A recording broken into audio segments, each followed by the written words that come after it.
chase the leading us, and love is all we'll ever trust.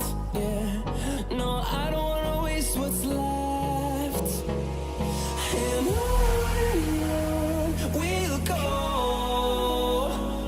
through the wastelands, through the highways, till my shadow turns to sun rays. And on we'll go, through the wastelands, through the highways, and on we'll go.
Scared of what lies ahead. I'm too stuck inside my head.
in the sky, gazing far into the night. I raise my hand to the fire, but it's no use, 'cause you can't stop it from shining through. It's true, baby, let the light shine through. If you believe it's true, baby, won't you let the light shine through for you, for you, for you, for you, for you, for you, for you, won't you let the light shine through?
In the sky, gazing far into the night. I raise my hand to the fire, but it's no use, 'cause you can't stop it from shining through.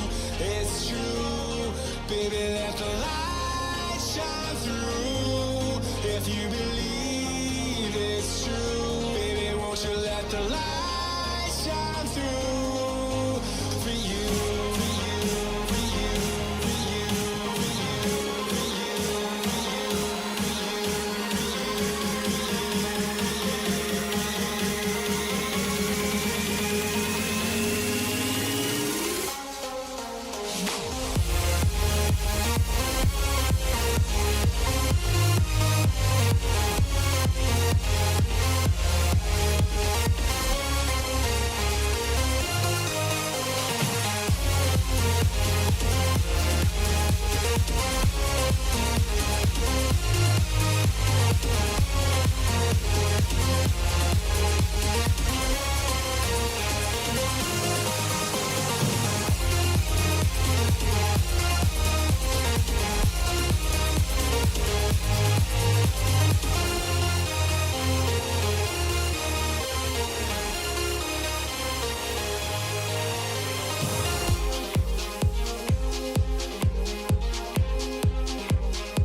Baki Kuala Lumpur, Tuan Razmi bin Abdul Razak merupakan pengarah pengajian Maktab Tentera Diraja dan juga Presiden Malaysia Young Scientist Organisation. Barisan juri yang bijaksana, ahli jawatan kuasa PBL STEM, guru-guru pengiring serta para peserta yang dikasihi sekalian. Selamat datang ke pertandingan video PBL STEM 2022 Piala Dato Mohamad Zaki bin Ahmad, Presiden Persatuan Alumni SABKL. Dengan bertemakan teknologi hijau merealisasikan inovasi, diharapkan pertandingan ini dapat memupuk minat peserta terhadap ilmu bidang sains, teknologi, kejuruteraan dan matematik. Selain itu juga, peserta-peserta dapat menyelesaikan sesuatu masalah dengan menggunakan kemahiran proses sains. Hadirin sekalian, Project-Based Learning adalah satu pendekatan pedagogi yang merangsang kemahiran abad ke-21. Pelaksanaan PBL merupakan integrasi pengetahuan, kemahiran dan nilai yang ada pada murid yang membolehkan murid membina kemahiran dan membina ilmu melalui projek, pembelajaran kooperatif dan teknik hands-on. Melalui projek ini, murid mampu untuk meluaskan pengalaman pembelajaran mereka di luar kelas melalui soalan bermakna yang berkait dengan komuniti dan keluarga. Bagi memuliakan majlis kita pada hari ini, saya menjemput saudara Mohamad Hadif bin Muhammad Azmi untuk memulakan bacaan doa. Dipersilakan.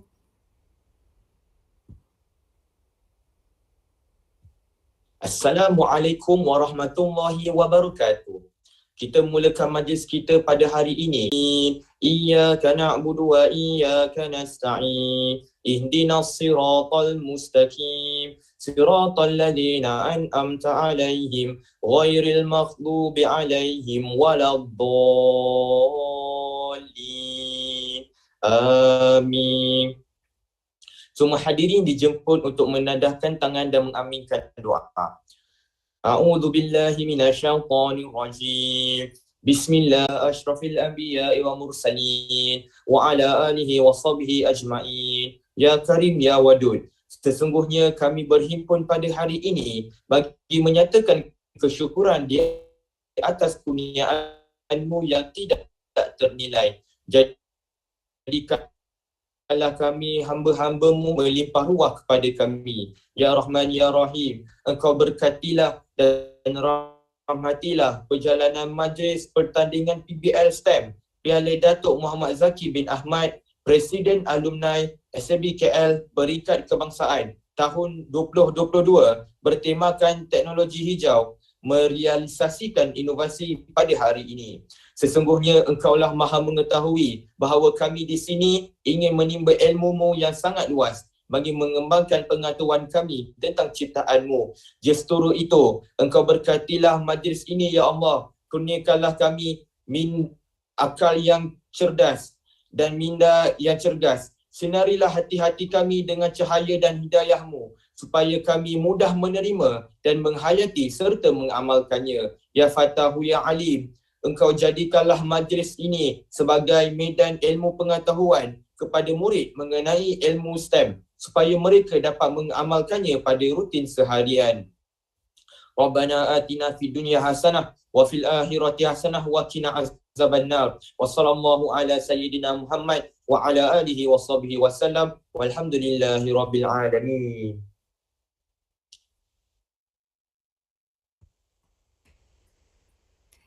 Terima kasih diucapkan kepada saudara Mohamad Hadif bin Muhammad Azmi atas bacaan doa sebentar tadi.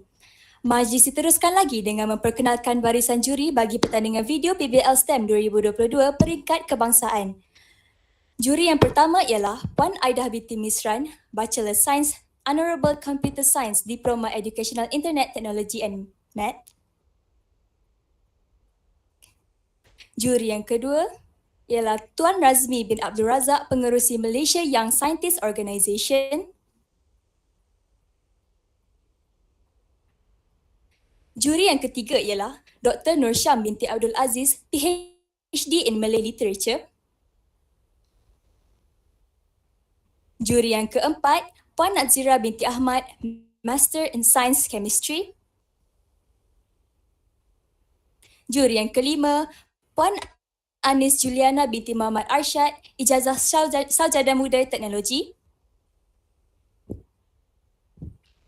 Juri yang keenam, Puan Lee Chai Wan, Bachelor Science Educational Honorable.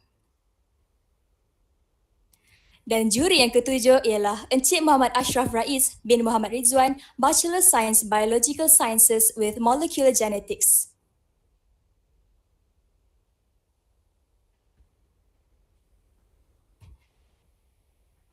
Pertandingan pitching PBL STEM akan bermula sebentar lagi.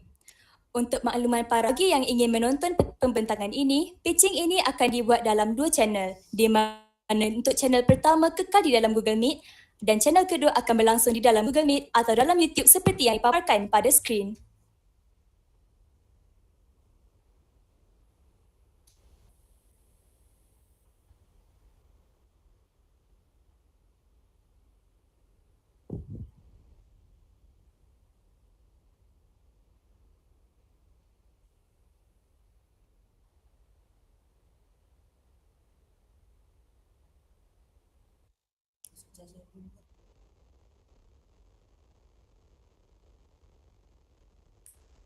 Mohon para juri yang bertugas di dalam kumpulan 2 sila masuk ke dalam link yang telah ditetapkan.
Kini, majlis akan diteruskan dengan pitching pada hari ini 19 Julai daripada para peserta yang bertanding. Kita akan memulakan pitching bagi kategori Life Science. Juri yang akan menilai kumpulan 1 adalah Puan Nazira binti Ahmad dan Puan Anis Julana binti Muhammad Arsyad. Para peserta akan diberikan masa 10 minit untuk membuat pembentangan dan loceng peringatan akan dibunyikan pada 5 minit yang pertama dan loceng akan dibunyikan sekali lagi untuk 10 minit yang terakhir.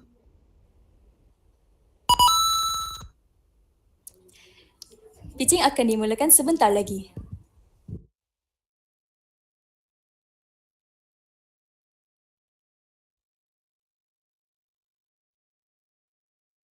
Adakah kumpulan pertama telah bersedia?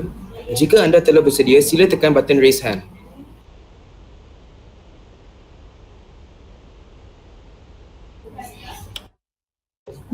Baiklah, kini saya akan menjemput kumpulan pertama iaitu kumpulan Plants dengan tajuk projek PBL mereka iaitu Scented Candles Using Lemongrass and Essential Oil untuk memulakan pembentangan. Dipersilakan.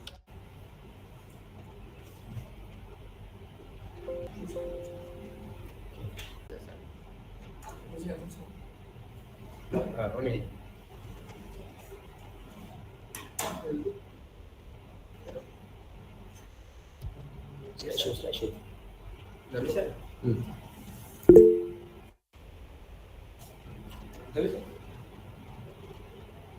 A very let's start. Hello, let's start now.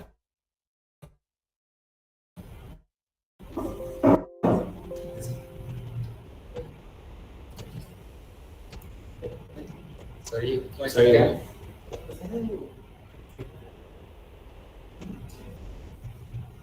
Sorry, we are having technical problems here.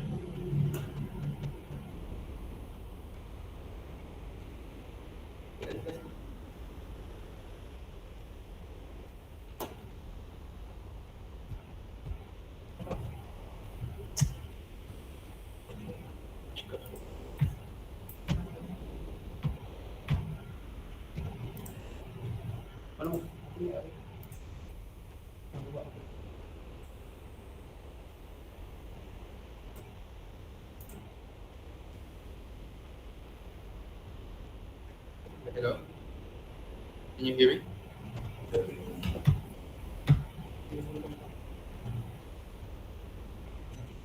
Okay, all right. I think we can start now. Okay, so a very good morning to everyone. So I am Haji Iskandar and my friend here, Kairin Rafi. We are from SMK Aminuddin Baki KL. And today we are going to be presenting about our PBL project titled Scented Candles Using Lemongrass Essential Oil. My friend on the other hand, Ashman Rai, will be handling the Q&A session, and Adam Takif will be controlling the slide. We go by the group name plants. So these are the table of contents. Number one, I will cover the introduction, and Karen here will cover the method and experimental details. And third, I will cover the result and discussion, and lastly, Karen will conclude. Wax, beeswax, citric acid, and natural lemongrass essential oil. So all of this won't harm the planet. So one of the benefits is it creates a relaxing environment. It also helps with health benefits such as heart disease and cholesterol. Alright, so second, for the method and experimental details, firstly, we have materials and preparation of lemongrass. The ingredients and materials used are olive oil, ethanol with a purity of 96%, citric acids, beeswax, soy wax, and fresh lemongrass essential oil. Secondly, homemade distillation of lemongrass essential oil. Homemade distillation was performed and stopped after ensuring no more essential oil was extracted. The maximum temperature of the system was 100 degrees Celsius and operated at an atmospheric pressure.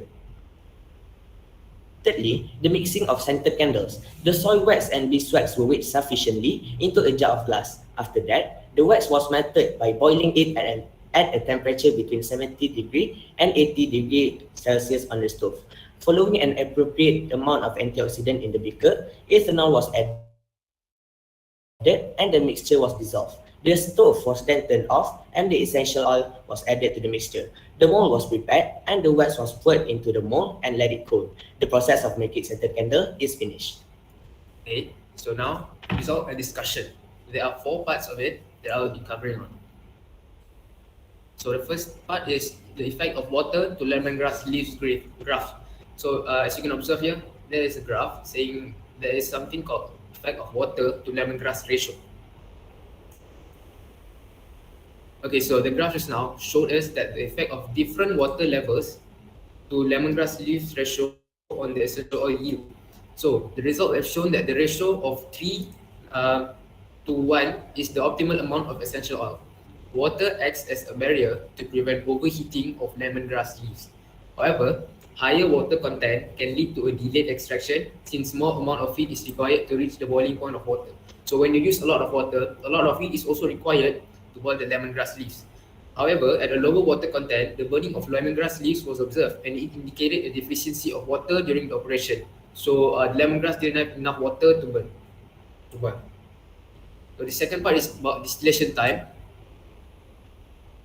So the results have shown that when we increase the distillation time, the essential oil that will be extracted and obtained will also increase. So this means that if we want more essential oil, we need to prolong this distillation method. Okay, so third one is effects of different waxes. So why did we use beeswax and soy wax? Beeswax is a hard wax where if we only use beeswax, the aroma will be little to none when used. Soy wax on the other hand will cause the candles to melt fast. So we have mixed it with a ratio of 2 beeswax to 1 soy wax, and this process was very crucial to turn this project into a success. So the fourth one is the different antioxidants were used. Why did we choose citric acid? Because citric acid could help the oxidation strongly other than the other acids. Okay, so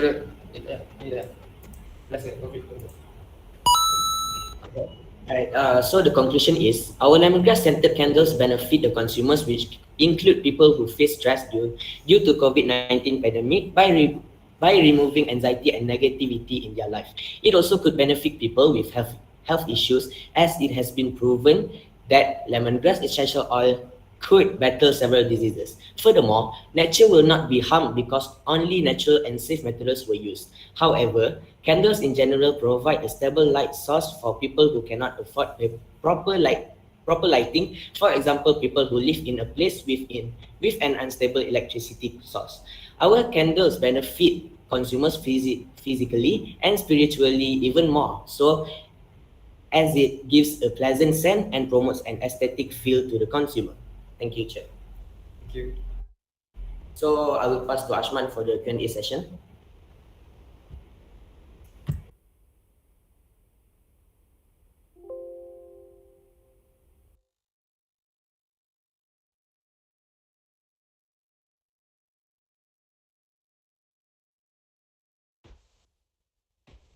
Right, boys. Assalamualaikum. Now, I would like to know what apparatus you use at home for your distillation. Okay, Waalaikumsalam. Can you hear me? Yes. Okay, thank you. So your question was what we use for our distillation process at home, am I correct? Correct. Okay, so firstly, for a distillation process, which is homemade, we used a beaker, which was found in our house. Then we use a test tube, obviously, and also we use pipettes a lot to make this distillation process work.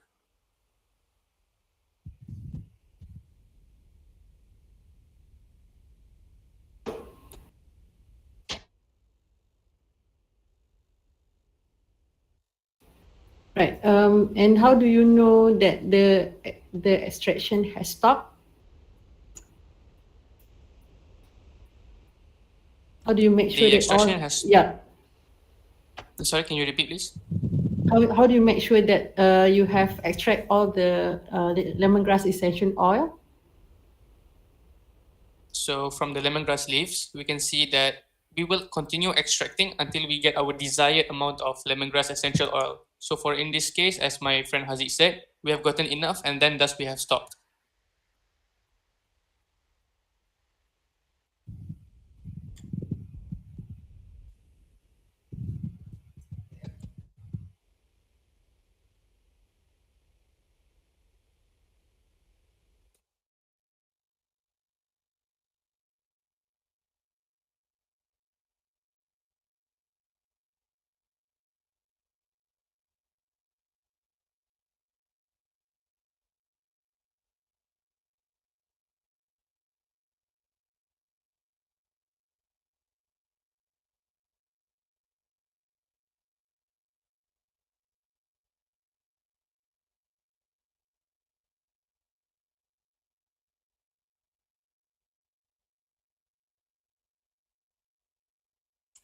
Are there any more questions?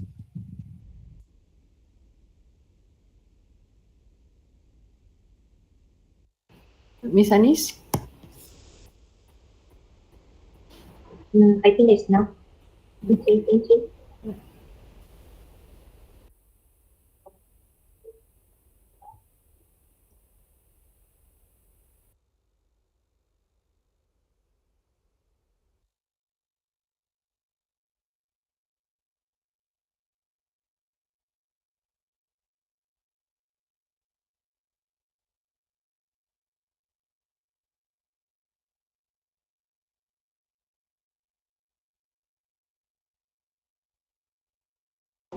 Terima kasih diucapkan kepada pasukan Plants atas pembontangan yang menarik sebentar tadi.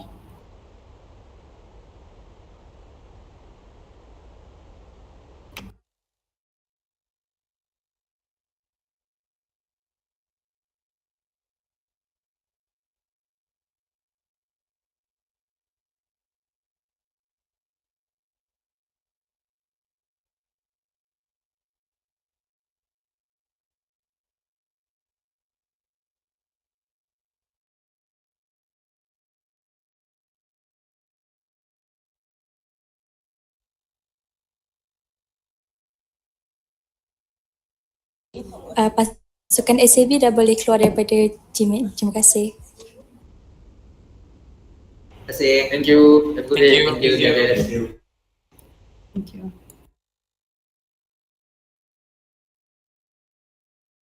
Adakah pasukan seterusnya telah bersedia? Jika ada telah bersedia, sila tekan button raise hand.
Adakah pasukan seterusnya telah bersedia? Boleh tengok slide itu.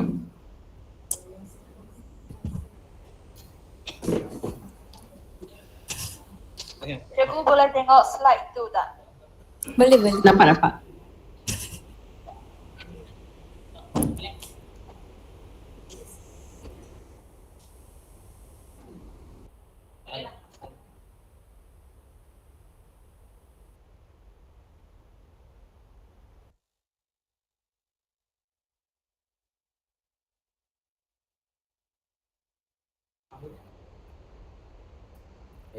Stress betul dulu.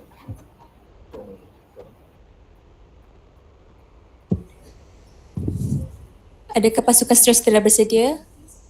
Ya, cikgu. Okay.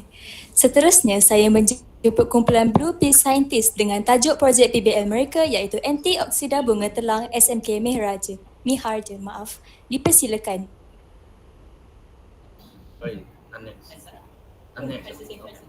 Selamat pagi dan salam sejahtera. Saya ucapkan kepada para juri dan yang dihormati sekalian. Saya Chong Wei. Saya Mohamad Daniel Chong. Saya Mok Wei. Saya Tan Yuyen.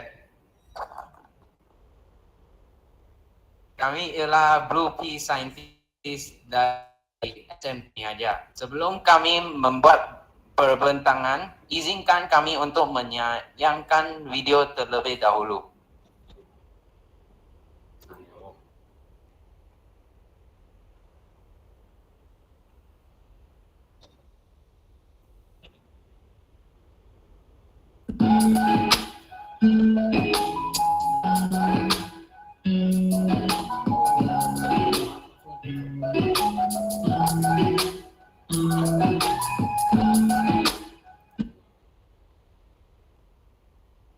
video saya desktop lah.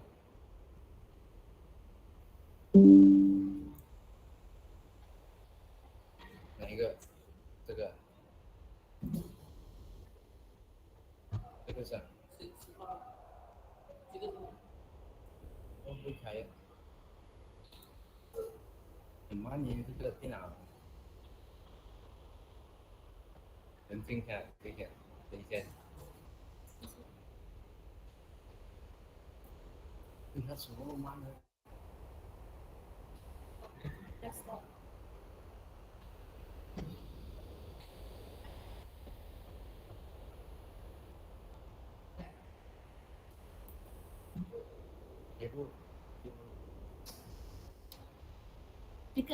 Dekat ni je, luar je. Situ je.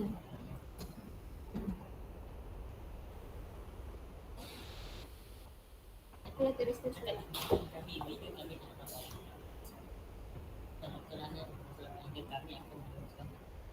Jangan.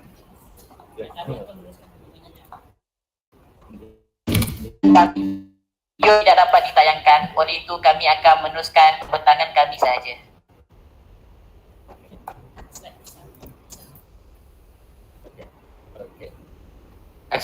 Eksperimen kami bertujuan mengkaji tahap keberkesanan bunga telang terhadap luka.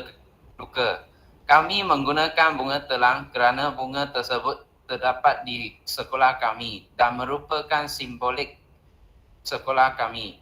Kami menggunakan spesimen untuk mengkaji keberkesanan bunga telang terhadap luka. Saya Mak Wani. Slide itu. Okey. Baru nampak slide. Tunggu.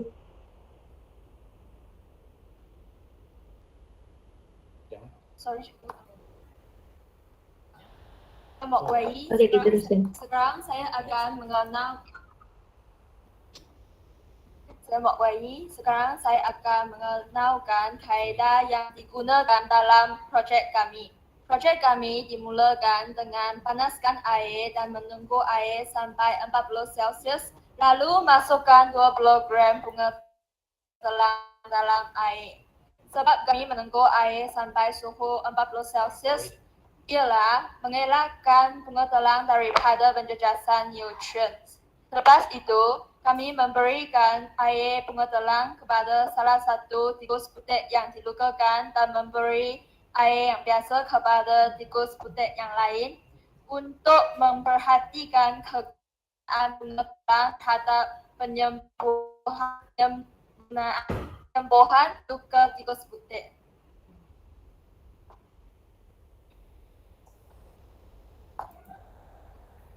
Manakala bagi keputusan dan perbincangan ialah hasil pemantauan kami mendapati bahawa tikus yang diluka dan diberi air bunga telang menunjukkan luka menjadi sembuh, manakala tikus yang diberi air biasa pula lukanya masih belum kering dan kemerah-merahan.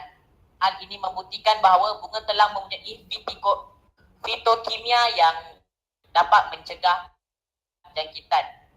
Oleh itu, terbuktilah bunga telang mempunyai beberapa sebatian yang dapat menyembuhkan luka pada kulit.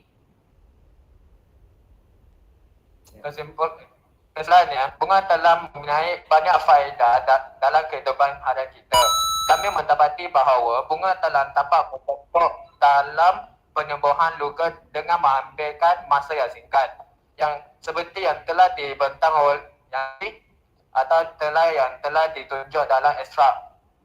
Bukan itu sahaja, bunga telang juga dapat mengubati beberapa penyakit jangkitan seperti diabetes,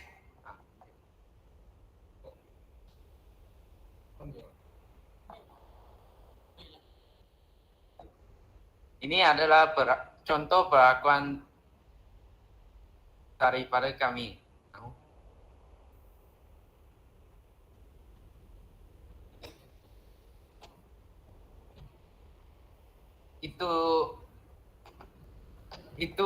Itu sahaja daripada kami. Sekian, terima kasih.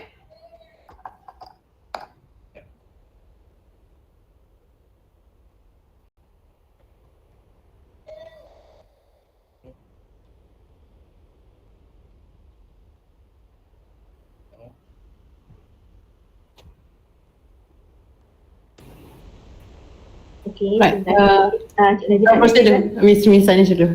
Proceed. Okay, saya nak tanya, adakah maksudnya amount cecair yang diberikan kepada kedua-dua kita mengikut bilangan, maksudnya kesempatan yang sama untuk dididik tersebut? Sorry cikgu, kami tak dapat dengar jelas. Boleh ulang sekali lagi tak? Okey, adakah cecair bunga telang diberikan pada setiap individu tersebut adalah dalam amount yang sama? Ya cikgu. Berapa ml boleh saya tahu? Sebab tidak 20 dinyatakan ml. dalam saja. 20 ml untuk setiap kurs. Ya cikgu, 20 ml setiap tikus. Okey, terima kasih. Terima kasih cikgu.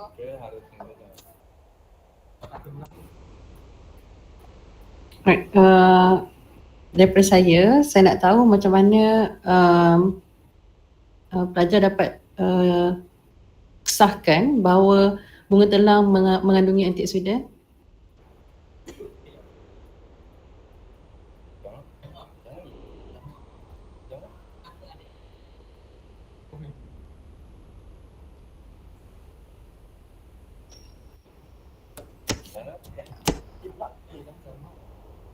Kerana dalam bunga telang tu terdapat anthocyanin yang dapat mencegah jangkitan. Oleh itu kami mendapati bahawa bunga telang mempunyai antioksidan yang tinggi.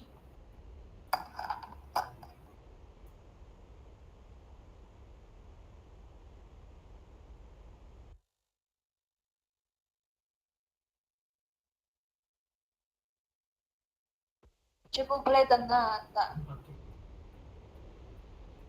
Boleh dengar. Terima kasih cikgu.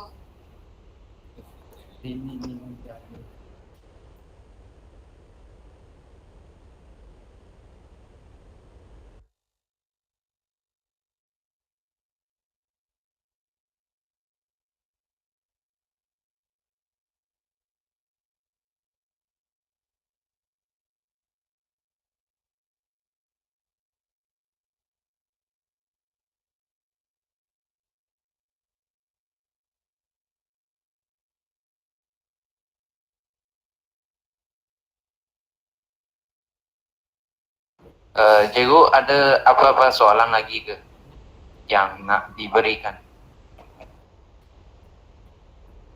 Tak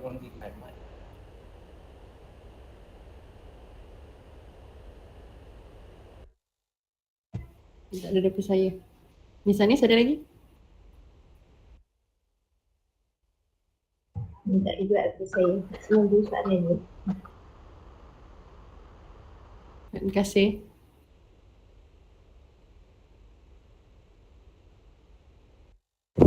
Terima kasih diucapkan kepada kumpulan Blue P Scientist atas pembentangan yang menarik sebentar tadi.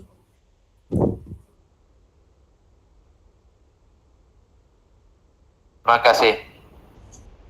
Tapi mana tu?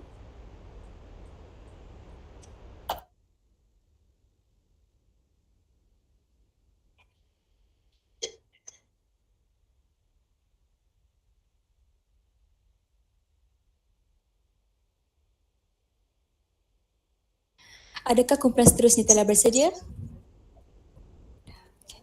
Seterusnya, saya menjemput kumpulan Alpha Technica dengan tajuk projek PBL mereka iaitu Eco Purifying Sugarcane Waste Air Purification Filter. Dipersilakan.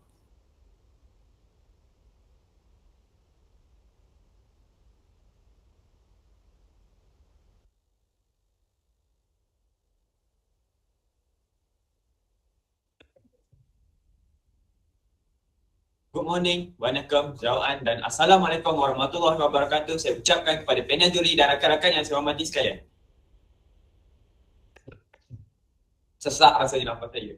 Saya yakin ramai di antara kita sering kali berada di persekitaran yang penuh dengan kotoran bawang udara. Pastinya penapis udara menjadi pilihan utama kita. Apatah lagi jumlah penggunaan penapis udara meningkat berkali-kali ganda sejak penularan COVID-19 sehingga 15 juta tan juta unit terjual di seluruh dunia. Tanpa kita sedari tuan-puan, kita mungkin telah menyumbang kepada 6,000 tan penapis HEPA berasaskan polimer yang memerlukan seabad untuk diuraikan. Ianya mengambil masa yang begitu lama dan akan menjejaskan kelestarian alam sekitar. Kami sebagai generasi muda tidak akan berdiam diri dan berusaha mencari bahan alternatif bagi menggantikan penggunaan polimer demi kelestarian alam sekitar. Air tebu memang jelira, gula-gula manis rasanya. Tapi bagaimana pula dengan ampas tebu yang dibuang saja? Di sinilah kami mendapat inspirasi untuk merenokai potensi ampas tebu sebagai penapis HEPA yang mampu diuraikan dengan pantas. Bijak bukan? Objektif kami adalah untuk menentukan kebolehan hampas tebu untuk jadikan serat halus dan membandingkan dengan penapis polimer. Komposisi adunan serat, kertas dan bahan pengikat akan ditentukan seterusnya. Kajian terhadap kewujudan keliangan udara yang halus untuk kebolehan aliran udara yang efisien telah dilakukan. Sampah yang terbuang jangan disangkakan tiada apa-apa. Ampas percuma ini sebenarnya punya sifat karbon aktif untuk menyerap lembapan, bersifat anti-mikrob, menyertakan gas yang berbahaya dan berupaya menapis merkuri dan logam. Eco-purifier telah dihasilkan melalui 6 fasa berdasarkan projek based learning, iaitu persoalan utama, merancang jadual, pemantauan, pentaksiran dan penilaian dengan mengambil inspirasi daripada proses penghasilan kertas yang berpusat di India. Untuk menghasilkan pupah, tebu dipotong secara nipis, urat, dikisar, diperah, dikering dan ditapis hinggalah tekstur serat yang halus diperolehi. Kajian tekstur dan keliangan pada kepingan eco-purifier dan penapis polimer dilakukan sebagai kajian perbandingan berbentuk visual. Baiklah, bahan sudah ada, mari kita uji. Sebelum pengujian dilakukan, lebih banyak kepingan eco-purifier telah dihasilkan berdasarkan nisbah komposisi C, iaitu 90% serat tebu dan 10% serat kertas. Kepingan eco-purifier dilipat secara berselang-seli bagi meningkatkan efisiensi aliran udara melalui permukaan luas. Ujian berbentuk pemahatan telah dilakukan menggunakan asap menunjukkan asap mengalir masuk menerusi penapis HEPA eco-purifier dan didapati tak ada asap dan bau dan pada kesan secara tentara telah keluar secara visual. Maka terbuktilah bahawa eco-purifier berupaya melakukan penapisan udara dengan berkesan.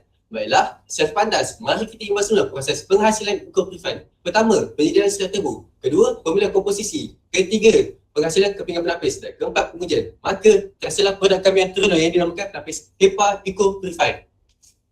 Jika anda tertanya-tanya, bagaimana kami menentukan komposisi eco-purifier ini? Melalui mikroskop, kami telah membuat perbandingan untuk dua kondisi. Pertama, penelitian terhadap serat polimer dan tebu. Kedua, penelitian terhadap komposisi nisbah serat tebu, kertas dan juga bahan pengikat. Didapati komposisi C menunjukkan ciri-ciri aerotika terhadap penapis polimer di pasaran, membolehkannya membentuk ikatan permukaan yang baik dan mempunyai keliangan udara yang tinggi. Bagi memastikan eco-purifier bertindak seakan penapis yang sebenar, perumahan sesuai telah dihasilkan agar dapat digunakan bersama menyelesaikan penapis yang sebenar.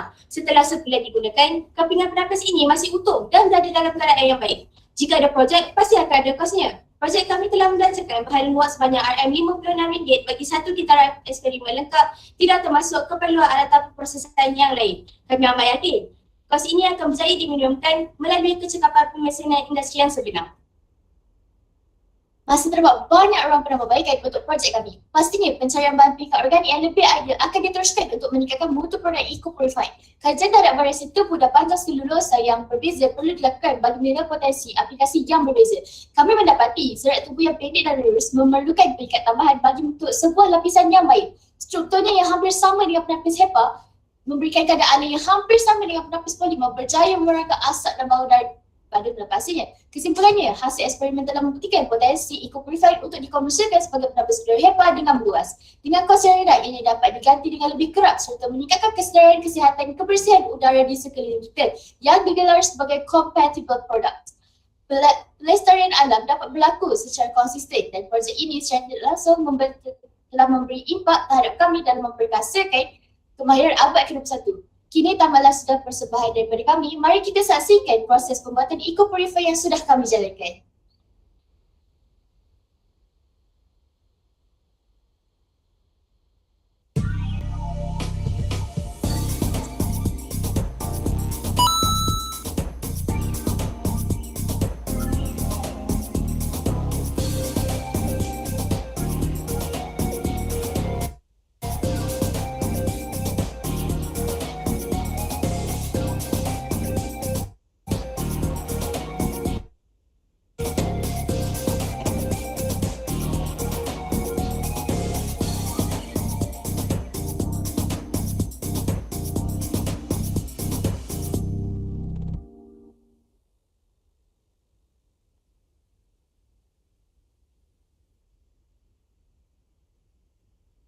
Seterusnya, kami menjemput juri untuk memulakan pertanyaan.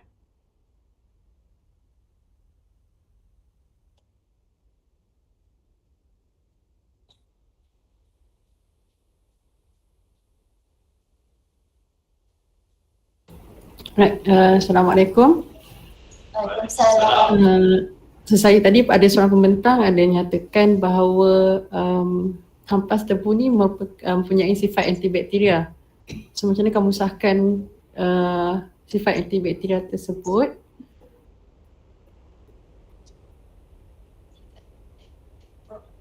Boleh saya cuba? Saya sahkan saya mengesahkan kami mengesahkan ia bersifat mikrob daripada pencarian maklumat daripada internet.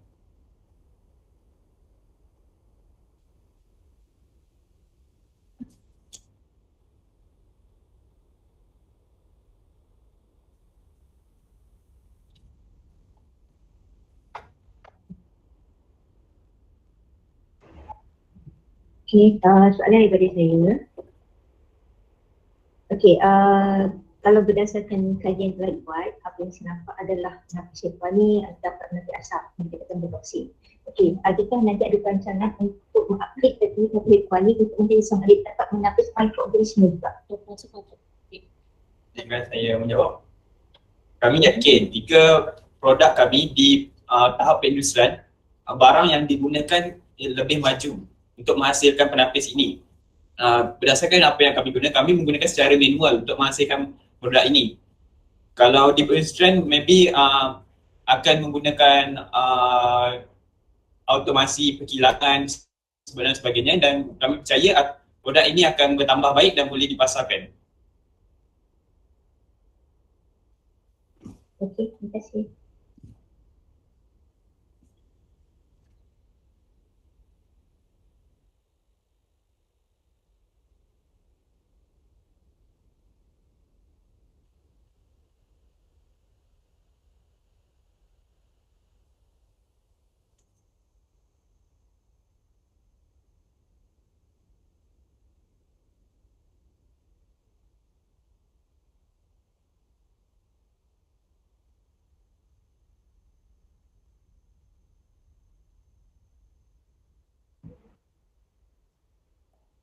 Okey, terima kasih atas penerangan yang jelas dan jawapan yang diberikan. Kalau juga ada soalan, biasa tak ada. Okey, terima kasih. Terima kasih. Terima kasih. Terima kasih diucapkan kepada kumpulan Alpha Teknika atas pembentangan yang menarik sebentar tadi.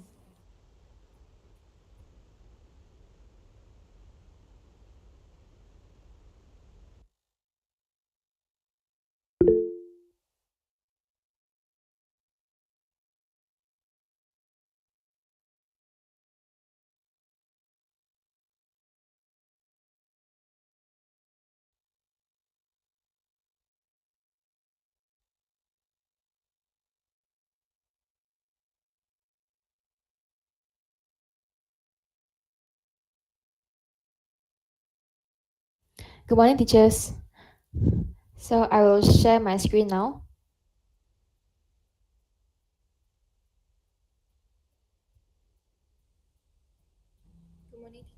Seterusnya, saya menjemput kumpulan Straw Rangers dengan tajuk projek PBL mereka iaitu Straw Range untuk memulakan pembentangan. Dipersilakan.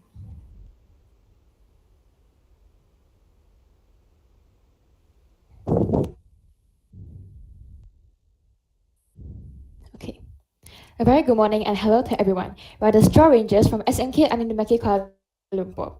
Today we are going to present about our project Straw Range. My name is Yimei. My name is Yanjade. My name is Yuanzi. My name is Zhiqing. And my name is Long Qian.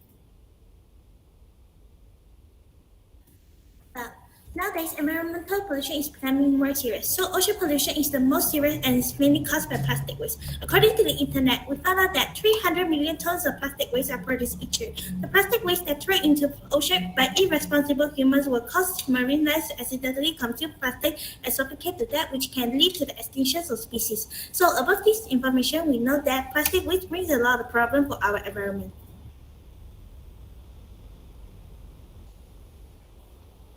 By making orange, the ingredients that we have to prepare are shown in these slides, which are 25 grams of orange peels, 150 milliliter of water, 5 grams of lemon juice, 50 grams of cornstarch, 2 grams of sodium bicarbonate, 5 milliliter of cooking oil, and 5 milliliter of vinegar. Besides that, we also have to prepare stove, blender, pot, and oven too.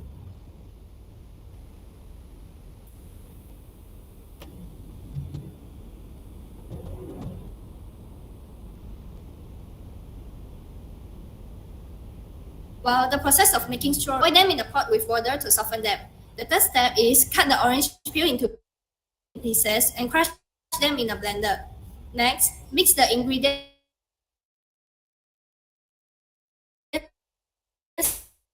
that I mentioned before.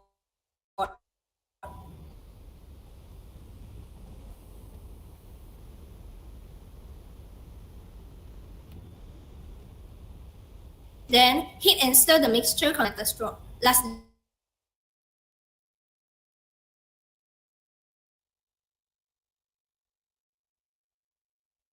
So now you might be wondering, why are orange peels better than plastics? According to the internet, plastics takes up to 20 to 500 years to decompose, while orange peels will only take around 6 months to decompose.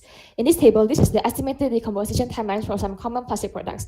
As you can see here, plastic straws will take around 200 years to decompose, which is a very long time compared to orange peels, which take only around 6 months. Therefore, we know that orange peel will be a better alternative to make straws compared to plastics.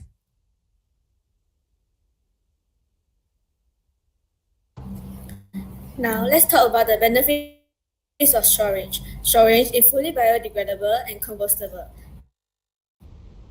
Therefore, in that, it helps to reduce the number of plastic straw used, which results in a smaller footprint. Besides that, another benefit of storage is it is affordable. When it is needed to produce in bulk, it will not need an excessive amount of money, as the materials needed can be easily found and purchased. Last but not least, it is not harmful to the wildlife. It will not contribute to the microplastic created by plastic straws that are harmful to the environment.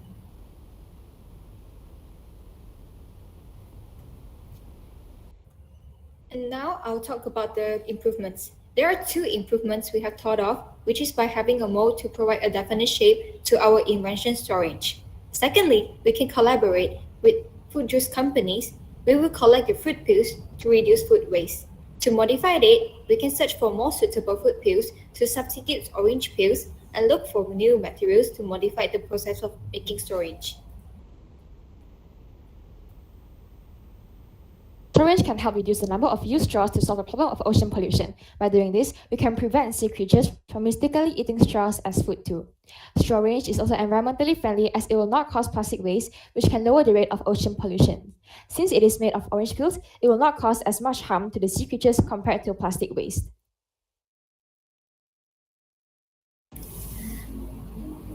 Throughout this whole project, we have received countless support.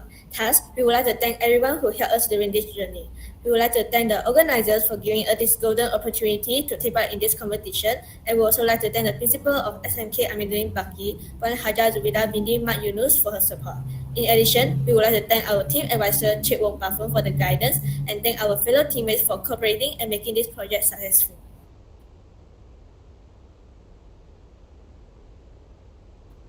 We have got ideas from YouTube videos, blogspot, and articles from the internet. That's all from the Story Rangers, and thank you very much. Have a nice day.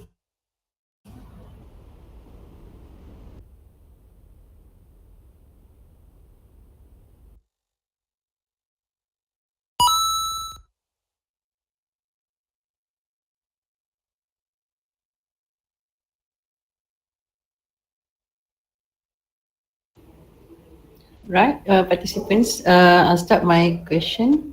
Have you ever experienced drinking with your storage? And if you have, could you explain your experience? Yes, we did. So the experience is it has a little taste, a hint taste of orange when drinking, but it doesn't actually affect the original drink's taste. So it's like you can smell the orange taste, and but then it will not mix with the original taste from the original drink. And also, it's if you put in the water for too long, it's actually kind of soggy, but it is you can drink from the storage. Yes.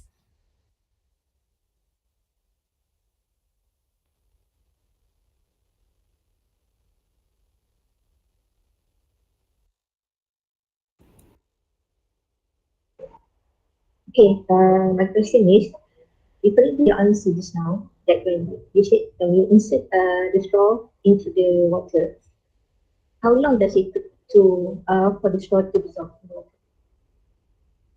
How about the To answer durability? this, How about how the long to durability stay of the in the straw? liquid? Yes. 10 to 15 minutes. Like it's just like paper straw. When you drink using paper straw, it also will turn soggy. So storage is just like paper straw. Yes, it will turn soggy, but it will not like dissolve completely.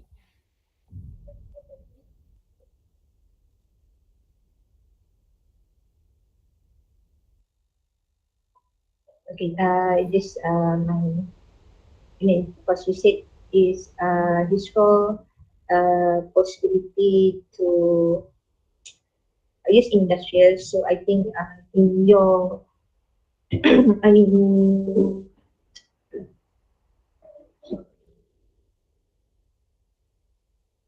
okay, this field, okay, you need to also check about the durability of the straw. Okay, it should be included in your innovation. Okay. Okay, thank you for this. I would like to add on whenever you explain, and please avoid to say that you get from the internet. So you need to be more precise. For example, about on how long does plastic will decompose. For example, let's say 200 years, and you just straight away mention, for example, the authority bodies, or you might say if it's from a website, then you say carriotenergy, for example, .com. Okay. If it is from internet, it's quite broad. So it's better to go for specific body, authorized one especially. Okay, thank you, Right. teacher. We understand. All right. Thank you very much. Good presentation. Thank you, teacher. Thank you for the suggestion. Bye bye. Terima kasih diucapkan kepada kumpulan Story Rangers atas pembentangan yang menarik sebentar tadi.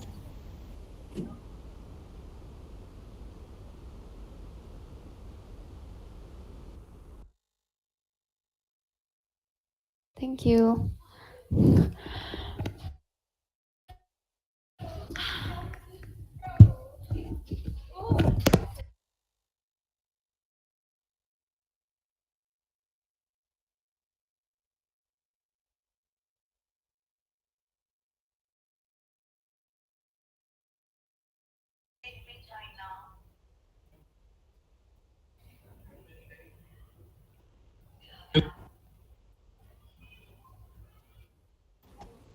Adakah kumpulan seterusnya telah bersedia? Jika anda telah bersedia, sila tekan button raise hand.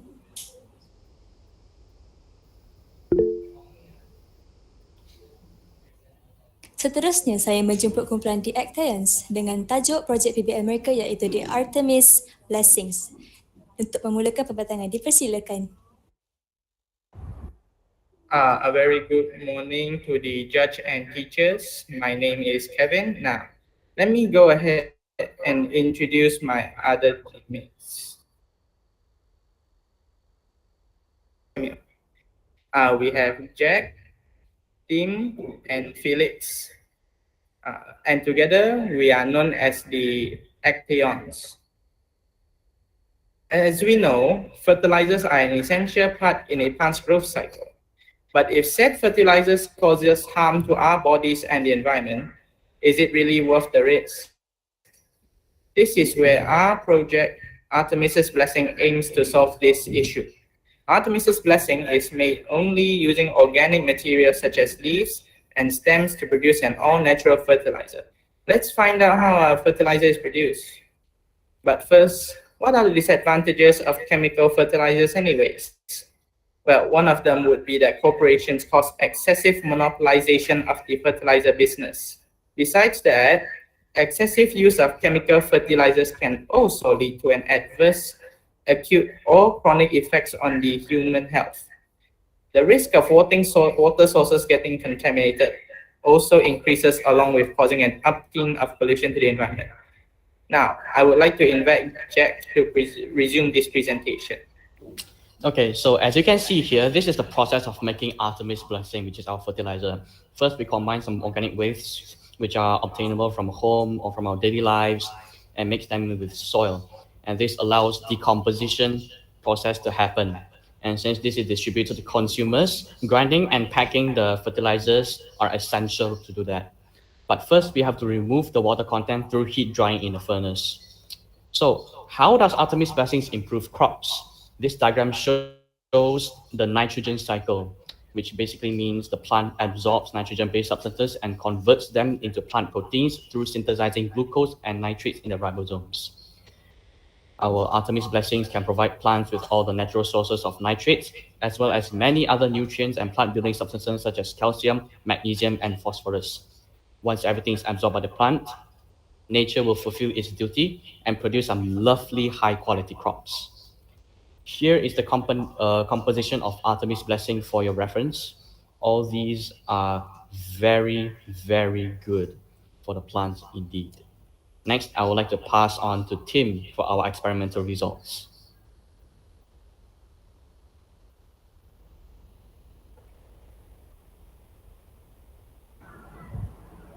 Hello. As for me, I would first like to elaborate more on the results of the test we carried out. As shown in France, in order to further validate our combination, we handed out surveys to a few pilot testers to get their verdict. As you can see on the graph displayed, most of them give positive feedbacks on Artemis blessing. Moving on, here are some benefits that our natural fertilizer has to offer.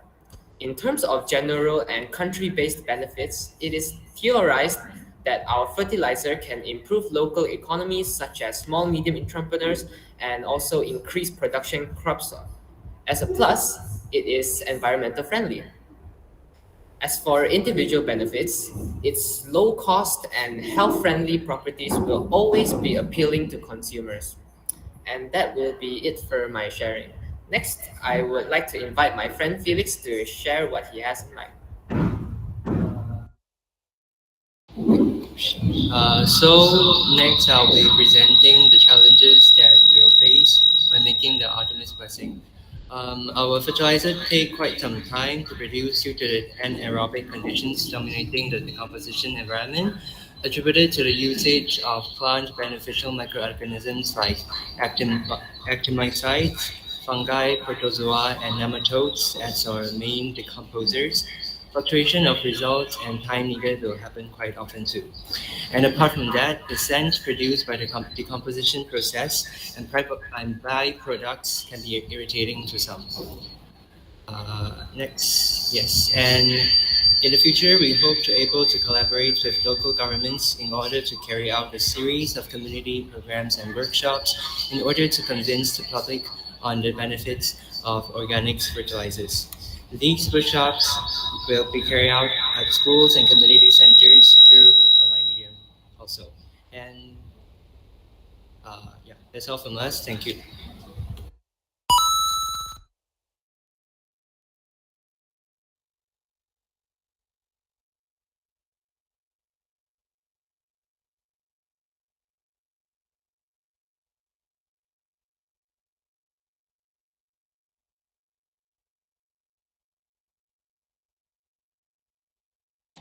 Is there any question regarding our project?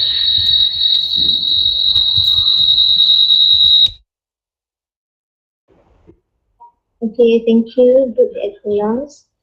Okay, my question is, just now you said the fertilizers take some time to be prepared. May I know how long does it take?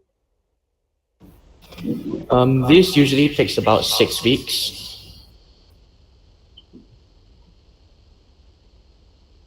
It can be index.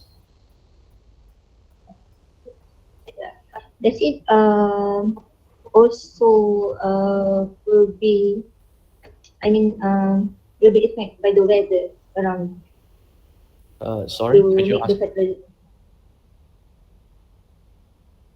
Okay. Sorry, could you ask again? Okay. To make the fertilizer prepared, does weather also affect the time it takes to fully prepare the fertilizer? Well, unfortunately, yes, it does. Thank you.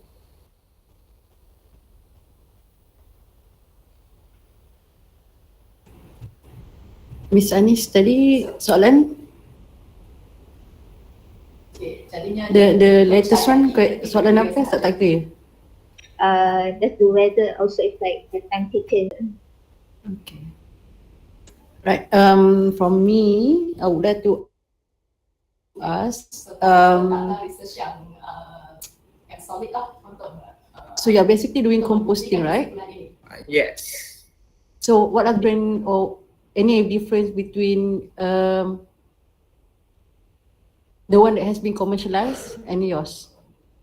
The composting places. Ours, we plan to make it in-house manually without any machinery or chemicals to assist us. Yeah, so it will all be done by hand. And yeah.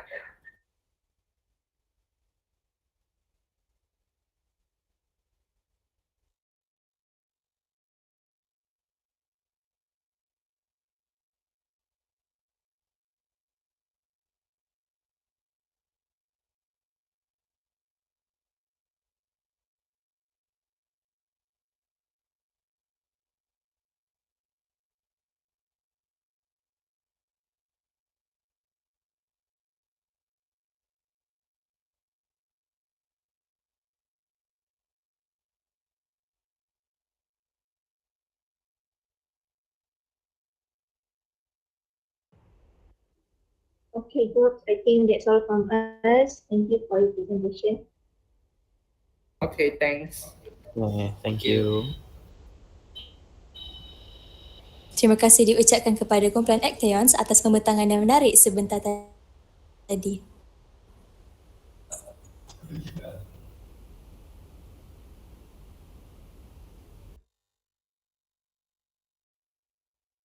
Thank you and have a great day.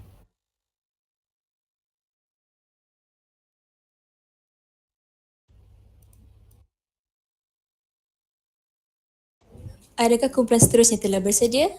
Jika anda telah bersedia, sila tekan button raise hand. Baiklah, seterusnya saya menjemput kumpulan Southern Stars dengan tajuk projek PBL mereka iaitu Maximizing the Production of Cultured Meat at Minimal Cost untuk memulakan pembentangan. Dipersilakan.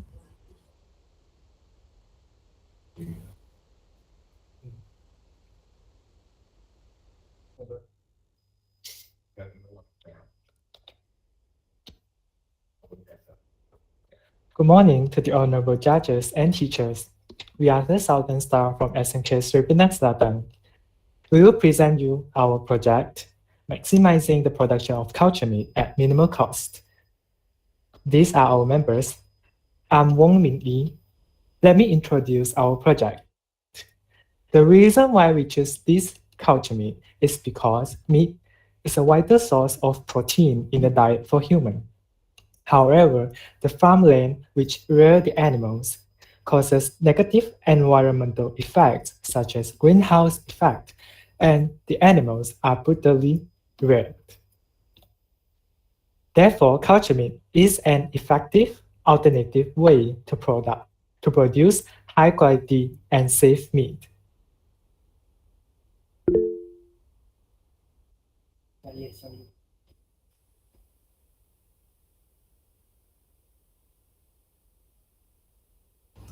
Hi, I'm Wei Chuan. In the first step, we are using stem cells to obtain cell line. There are 3 types of stem cells, but we have chosen induced pluripotent stem cell. It's because it has the same desirable properties as embryonic stem cells, but it is easier to obtain and not as sensitive as embryonic stem cell. Thus, it will produce maximum yield since it is less sensitive and has lower rate of failure compared to embryonic stem cell. Next. In the next step, we are immersing the cell lines into the culture media. In order to produce energy, the muscle cells will break down the carbohydrates and thus lactic acid is produced. Lactic acid will make culture media to become more acidic and cause adverse culture performance. Therefore, culture media must always refresh. We can add layered double hydroxide (LHD) for the selective removal of lactic acid in culture media by anion exchange to reduce the cost needed to refresh the culture media. Thank you, Wei-Chuan. So, I'm Yifeng. So now I will explain about the third step. Third step, we'll be seeding the proliferated cell into the scaphoid. Next. Okay. We choose the cellulose as our scaffold because it's abundant and can be obtained easily with lower cost. And for the fourth step, we'll be placing the scaffold into the bioreactor. For bioreactor, we choose cell tank bioreactor because it can homogenize the nutrient to maximize the growth of cell. That's all for the flow of making a culture meat. Thank you. Hi, I'm Junyan. So now I will share about our result. Through our observation and research, we found out that culture meat can very effectively solve many problems such as food security, animal welfare, and brutality. We can also reduce harm to our environment by reducing land we use to grow meat and turn them into beneficial land such as forest restoration. We can also solve overproduction of greenhouse gases and prolong our carbon budget by substituting culture meat over traditionally grown meat.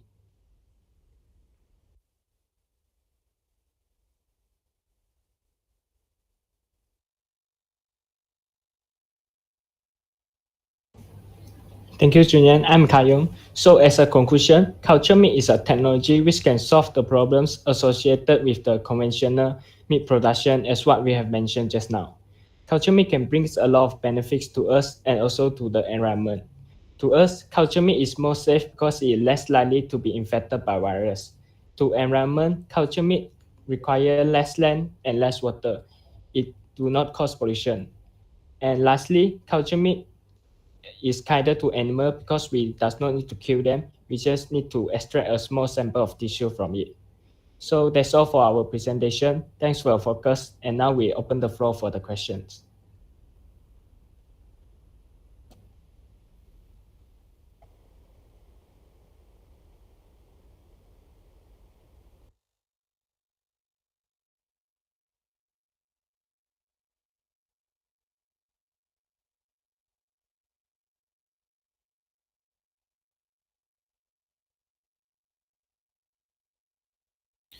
Right, participant, I have a question. Have you done this test or experiment on your own?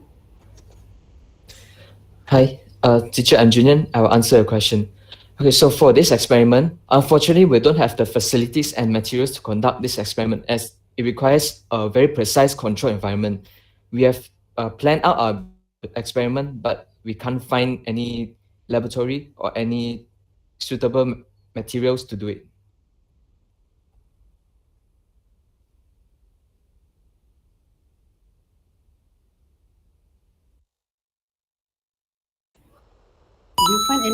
Do you find any other source that have done this experiment, and how do you compare your proposal to other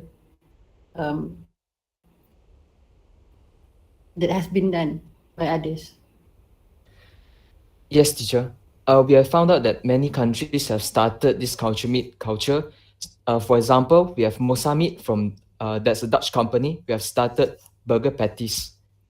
And we have another Eat Just company which recently started at Singapore. So actually for the Mosa meat, it have decreased the price very from the price from 2018. The price required to produce a culture meat per kg is actually $800, but it decreased to $100 when it comes to 2019. And actually for 2021, the price for one burger is actually $20. So we expect we can do the culture meat per kg at 30 ringgit. Am I answering your question? So does it using the same technology with other countries?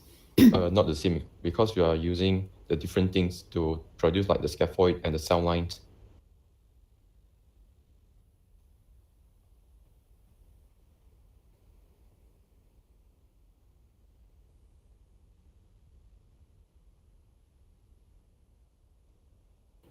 Alright, that's all for me, Miss Anis.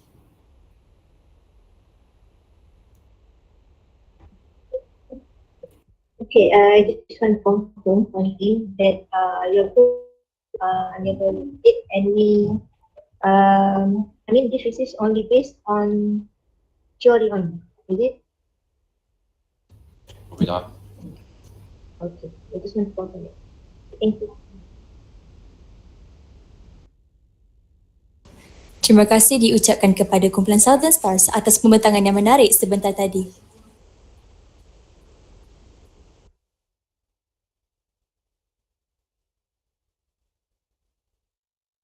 Kini kita akan berehat sehingga jam 11 pagi. Kita bertemu lagi sebentar lagi.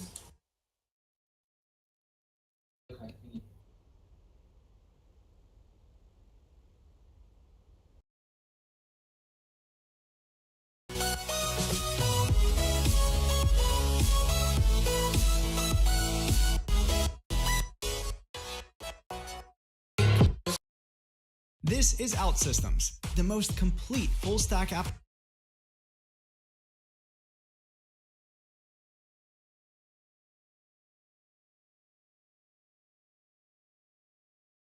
Profanities. I see the world through ice covered in ink and bleach. Cross out the ones who heard my cries and watched me weep. I love everything. Fire spreading all around my room. My world's so bright, it's hard to breathe, but that's alright. Hush.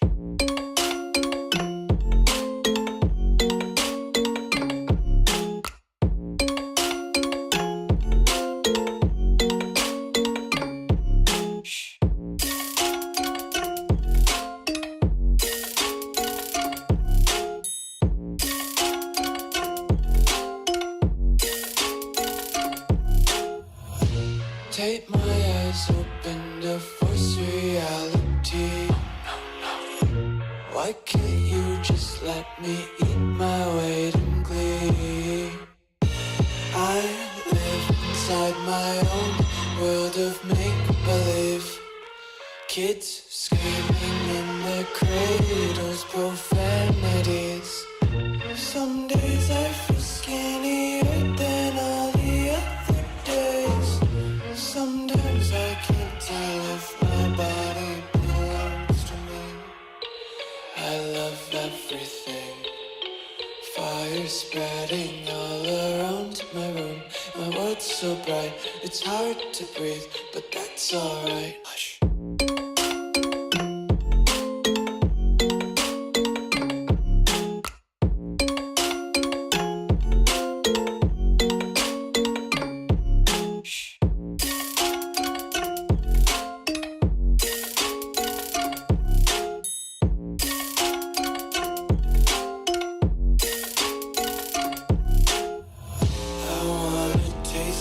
Content, hold your breath and feel the tension. Devils hide behind redemption. Honesty is a one-way gate to hell.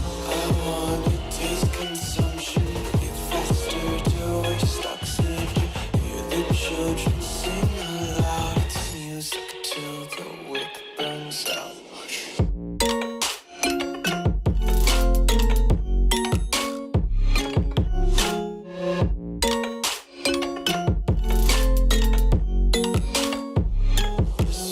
Be carefree lately, yeah.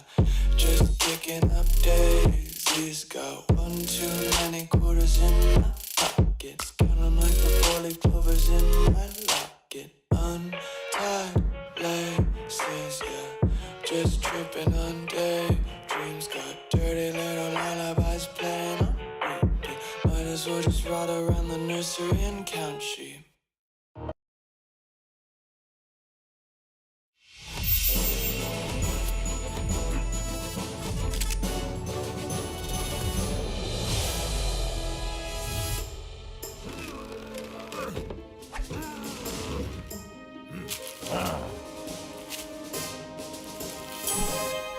Dapatkan superhero anda sendiri. Cari dan kumpul paket pelencak emas dan biru.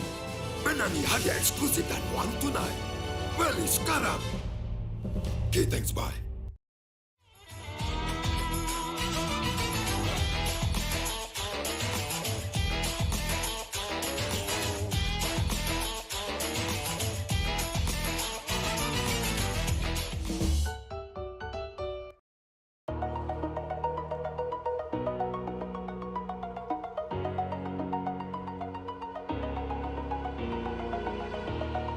Over the edge, feel like I'm floating through the air. The pain I felt is paid for, all is said and done. Oh, I am restricted, fixed upon the web. I need to kick the habit that my mind is breathing in. Break out, I've got to see. Spent all my life holding all of it closely. I played it innocent, a feel of discontent. I'm finally facing it all, fearless.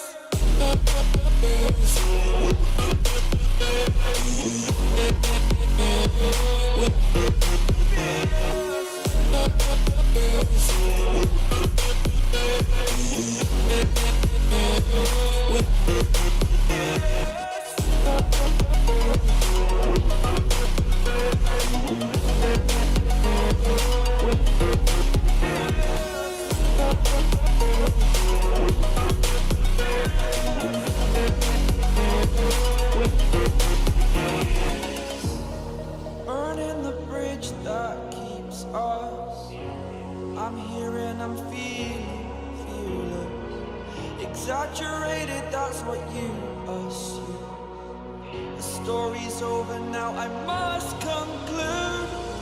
I am conflicted, watching where I step still, hanging in the balance. Not the life I want to live, I want to take it all. Standing tall, fear outweighed the person you are. Oh, break out, I've got to see. Spent all my life holding all of it closely. I played it innocent, a feel of discontent. I'm finally facing it all, fearless.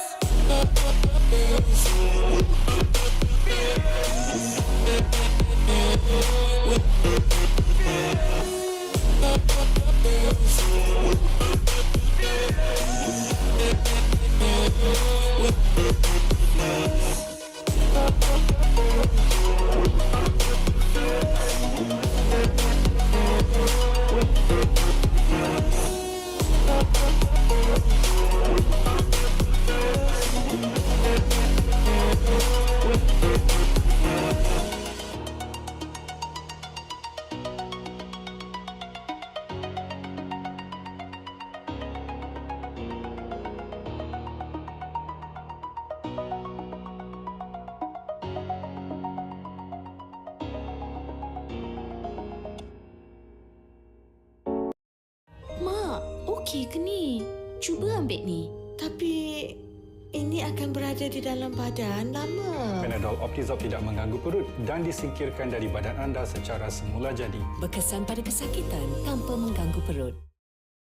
This is OutSystems, the most complete full-stack application development platform for professional developers. Quickly create mobile and web applications, chatbots, and reactive web apps for any device. Build your data models, workflows, logic, and pixel-perfect user interfaces and interactions, and even add your custom code, all inside the most advanced IDE. Integrate any system and source of data and publish with a click. Get more done with OutSystems.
Good.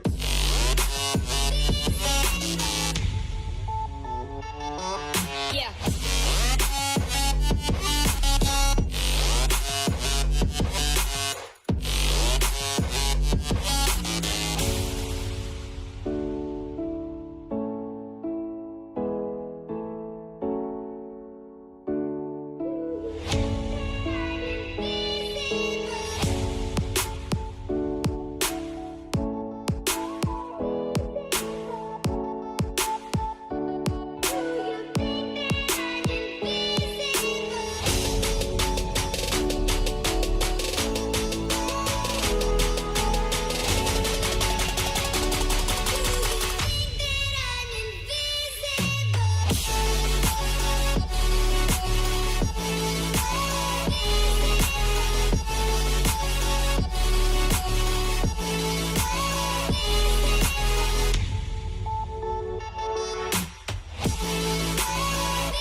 So, Miss Hart,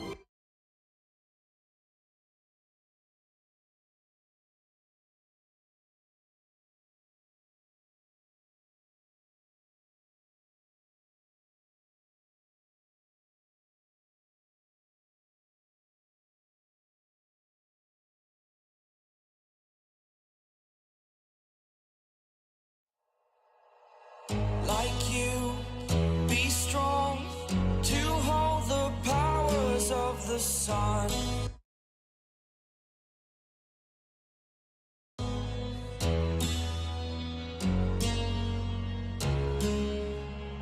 To dream, believe in strength. Now I'm the only one, only one.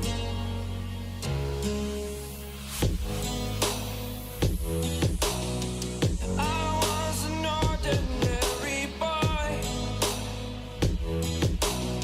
until I broke the rules. My life destroyed, a life destroyed. Until I walk awake, scream my mind, I shout, the ground shakes. How much can I take? My mind will break. Will it break? Can I take? Can I be your superhero?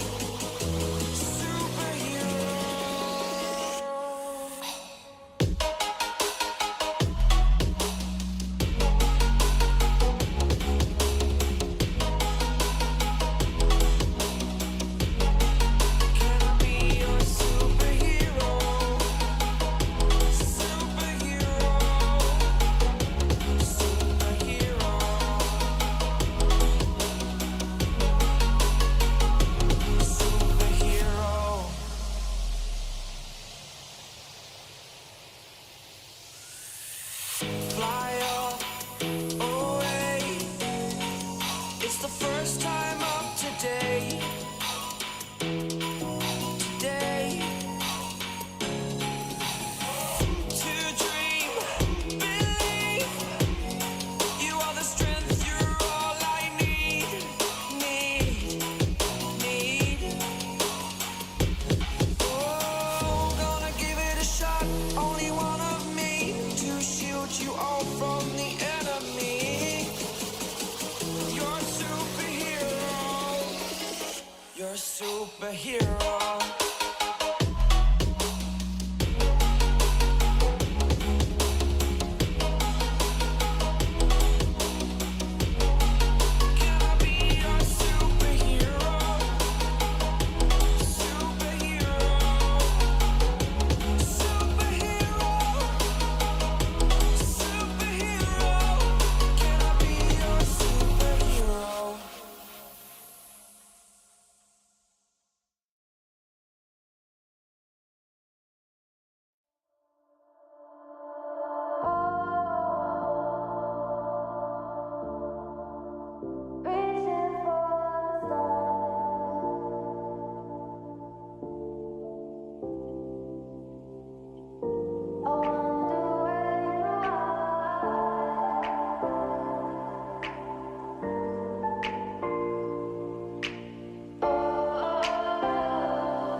We're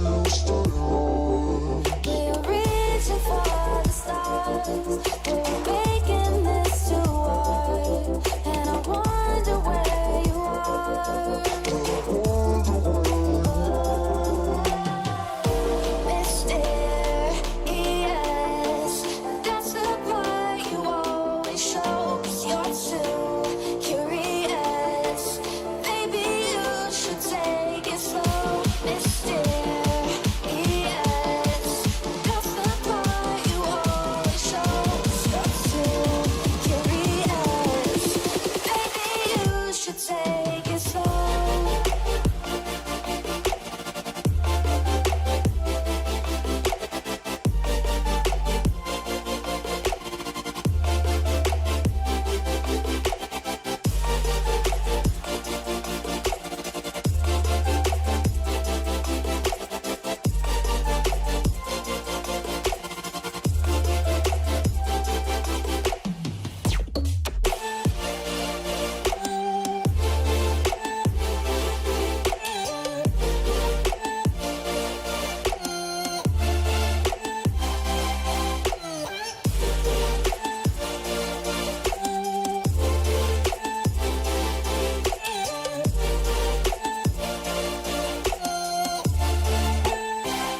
Masa berehat bagi sesi pertama telah berakhir.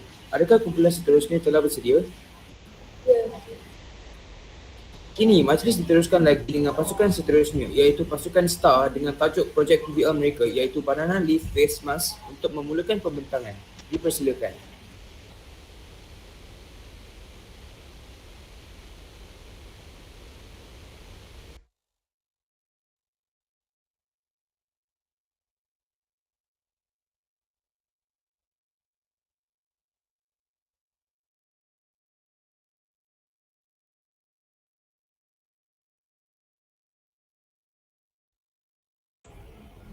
Can everyone hear us? Yes. Okay. Thank you.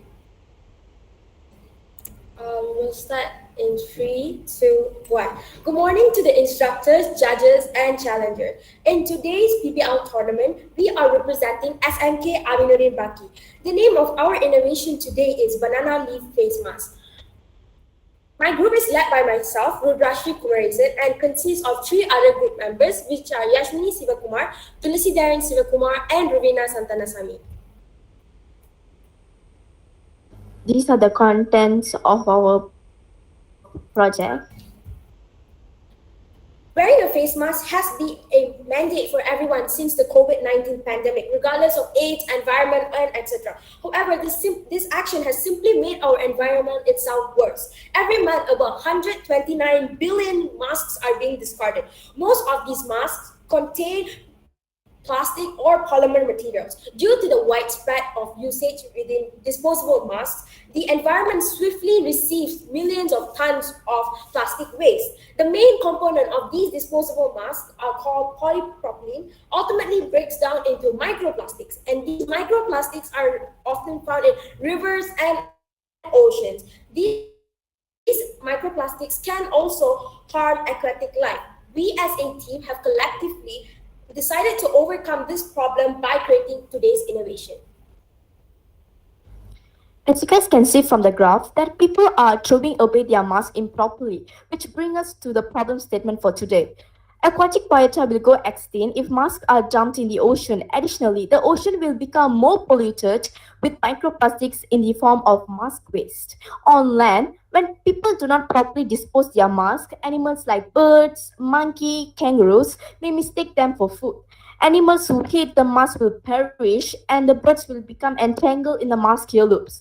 So we collectively decided to develop a biodegradable face mask made out of banana leaves to prevent all these problems. According to the International Energy Atomic Resource, they have already forecasted as the years go on, so the amount of the microplastic in the ocean.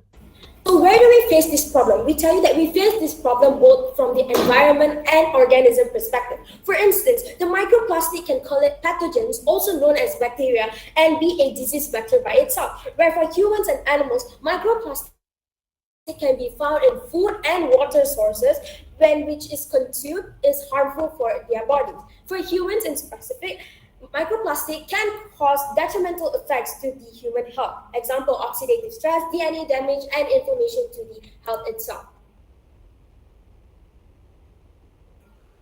As a solution, our group have innovated a beneficial and impactful biodegradable face mask. It is fully made up of organic components such as fiber, banana fiber, cellulose fiber, and tiny buttons. The banana leaf will be processed using a scrapping method through an automatic banana fiber extracting machine to bake banana fibers. To ensure it's clean, the banana fibers then will be washed, dried thoroughly.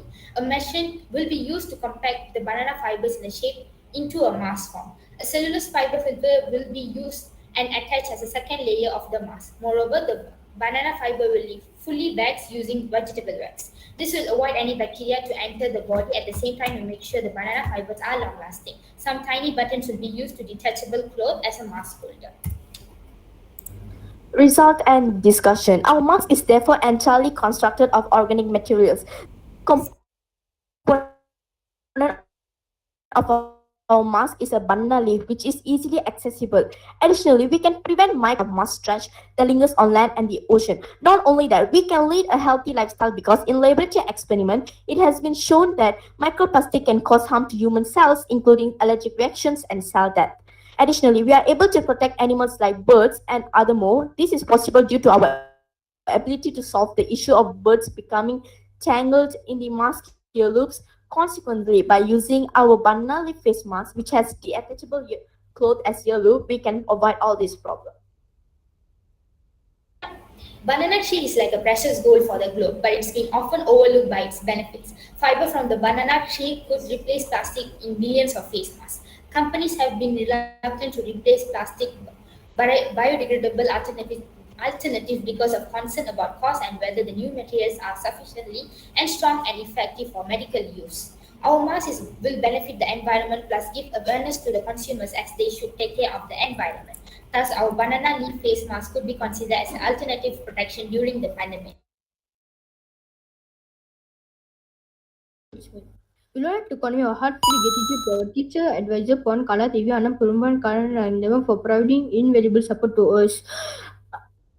Our sacrifice, we will wholeheartedly concur that moral assistance is just a critical to finishing our task as a physical help. My teammates and I are grateful to our school SMK Amirin Baki for organizing this project-based learning PBL competition. This learning journey. We have also rationalized to this problem and given a better solution to over the major problem. We are grateful to able to work in group in full cooperation and tolerance with each other. And at the same time, we learn the importance of saving the earth and learn ways to overcome microplastic pollution. These are the references. Thank you.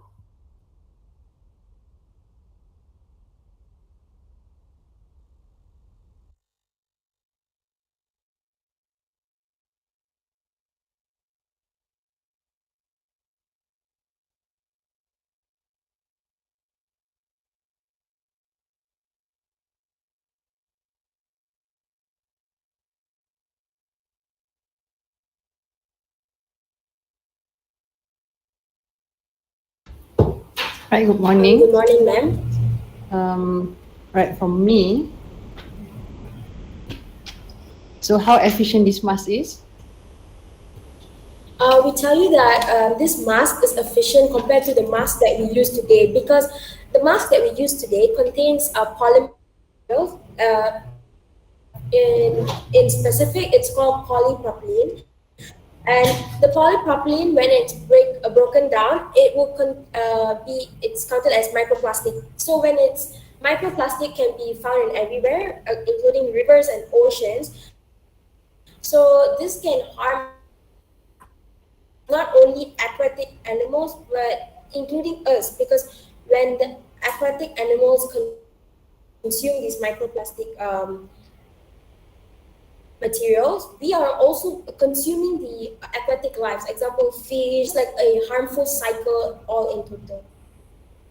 Whereas in our mask, we do not use these polypropylenes. We use leaf fiber has polyphenols, which are rich in antioxidant. Thank you. Right. How good your face mask is? I mean, can it filter dust or does it filter bacteria? Actually, we did some research about the bacteria filtration efficiency and the water resistant test. So we get that our mask is 63.8% of have efficiency and water resistant. So this will make our mask impactful for the community as well as the environment.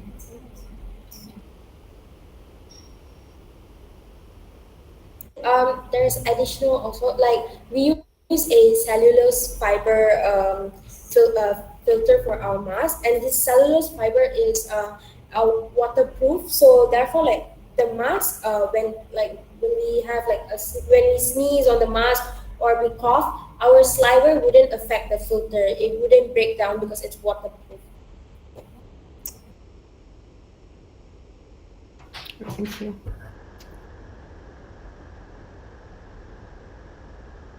Miss Anis, are you there? Actually, there's two questions already, but I would like to ask our question.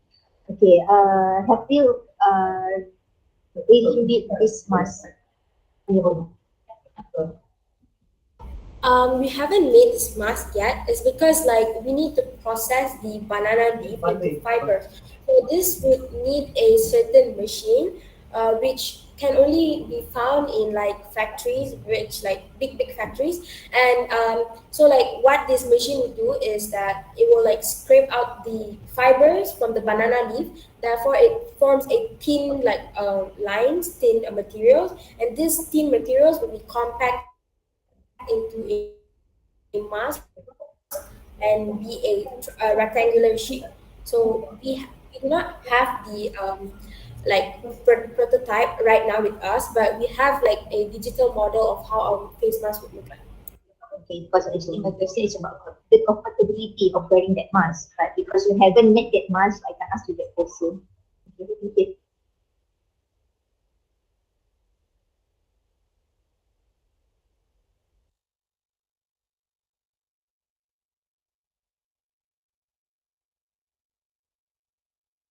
I think that's all from us. Thank you. Thank you. Thank you.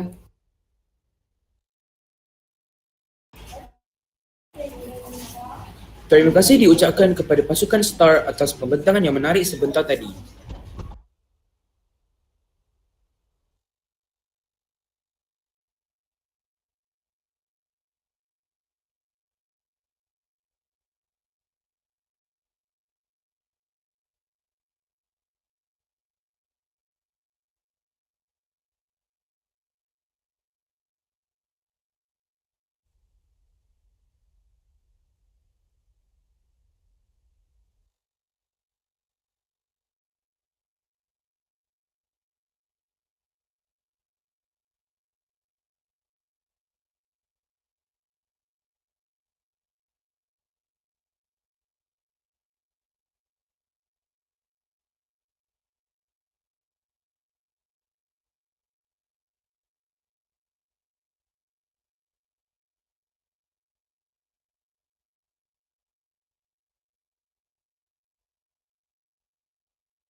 Adakah kumpulan seterusnya telah bersedia? Jika anda telah bersedia, sila tekan button raise hand.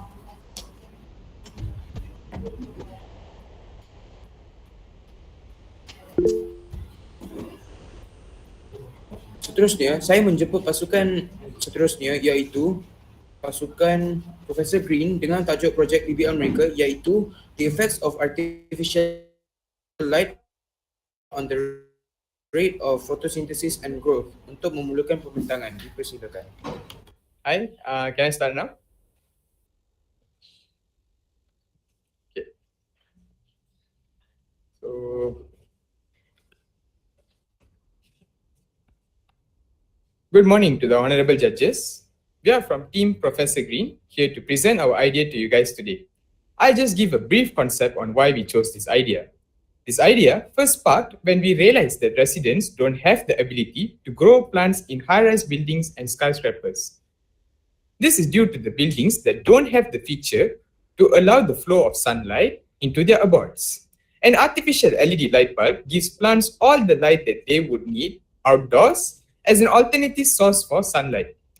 The goal of the project is to understand how blue and LED red lights affects the rate of plant growth compared to normal sunlight. The objective from this is to increase the rate of growth of plants in urban areas. Moreover, this can solve the global warming issue, which is at an alarming state. We can already see our daily temperature reaching up to 40 degrees Celsius in Kuala Lumpur, and also heavy rains which causes massive floods. The main reason for this is due to the major cut down of trees in major cities, which increase the temperature of the surroundings. The excessive building makes it harder to plant trees in major cities. Greenhouses are the only current solution that we have got, but it's too costly. The only possible solutions for this is planting trees in building. Next up, I will be handing the presentation over to Sukesh for him to talk about the current solutions and our solutions. Thank you very much, Tarani. Now I'll be going into our solution and the current solutions, which can help overcome this problem. To begin, there are currently two solutions that is implemented, which are high pressure sodium, or in other words, metal halide lights, and fluorescent lights. Now, let's talk about HPS lights. This particular light is controlled by diffusing the portion of electromagnetic spectrum that is ideal for the whole process of photosynthesis. Moving on, the usage of fluorescent lights helps stimulate plant growth. For starters, fluorescent lights can assist in supplying the proper light needed for photosynthesis. Now you might be thinking, if there are two solutions, why should we practice yours? This is because HPS lights are not ideal due to its extremely high price, ranging from 667 ringgit to 890 ringgit per set, and is not really sold in Malaysia. Meanwhile, fluorescent lights are also at around RM 30 ringgit, which is more expensive compared to LED lights. On the other hand, our solution is the usage of LED light bulbs, particularly the colors blue and red. Plants see the blue light using a photoreceptor that is called cryptochrome. If there is an abundant source of blue light, the receptors dampens the operations of plant hormone called auxin, which helps the plant to grow. Meanwhile, plants are sensitive towards red light due to a blue-green pigment termed phytochrome that is present in the cells of the plant.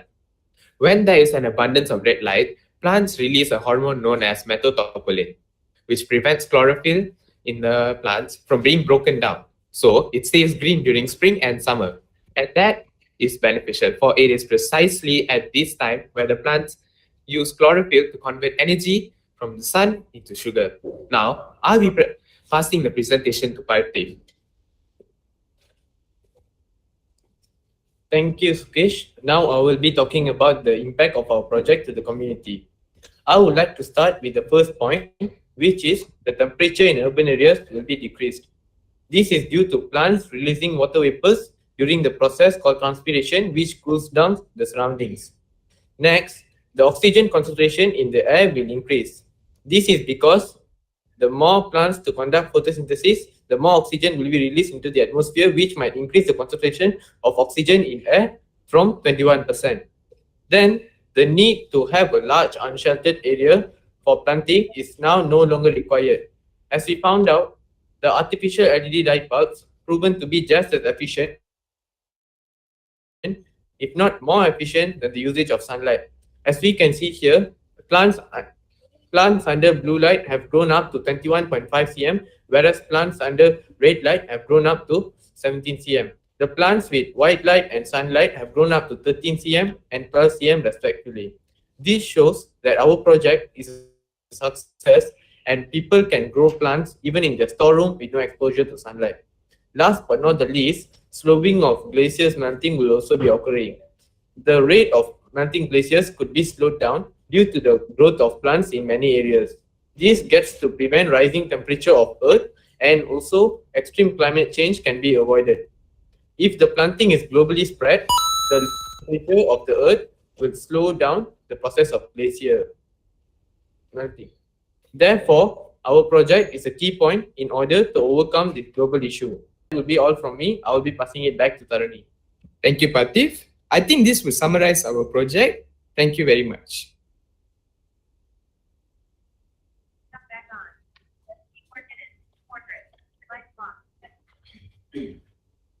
That's it. Thank you. All right, thank you. From me, do you have any improvement that you would like to do in the future for your project? We would like to practice our solution in a global state, whereas, as in, you can use this solution at areas where sunlight is not really accessible, or countries where you don't usually get the enough amount of sunlight or the longer duration of sunlight.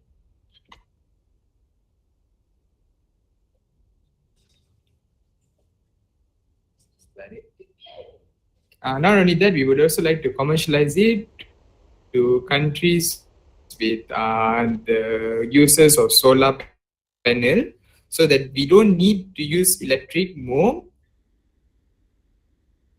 and we can use the electric energy coming from the solar in order to use it for the fluorescent light bulbs, so that put the plant and this can help us lah. That's it.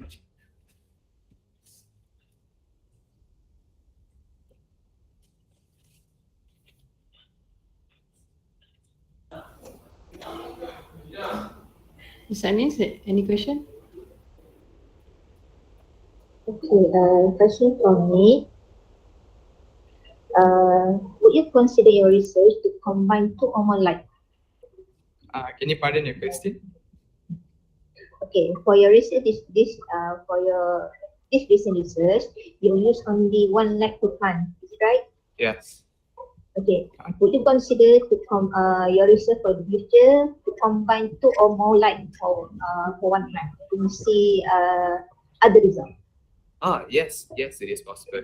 Because as we said just now, the blue light it's to produce it releases a hormone to produce oxygen which helps the plant grow. Meanwhile, the red light it releases methyltopulin which helps the plant not break down chlorophyll. So by combining both the light, you can help the plant grow and also help stop chlorophyll from breaking down.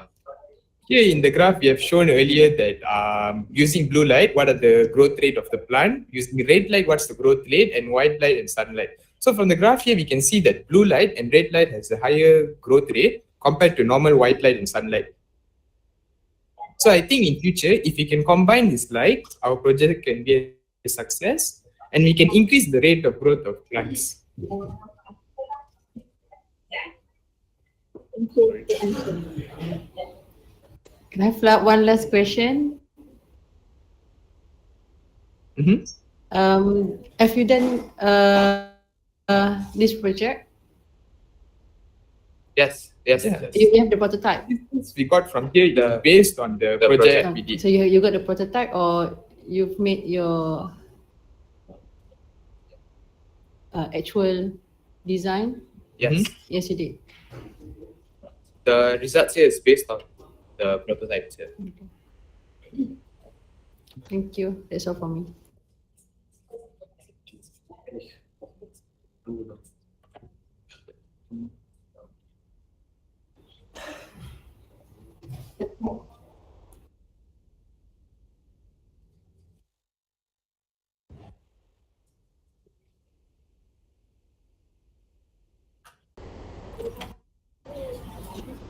Terima kasih diucapkan kepada pasukan Profesor Green atas pembentangan yang baik sebentar tadi. Thank you. Thank you very much.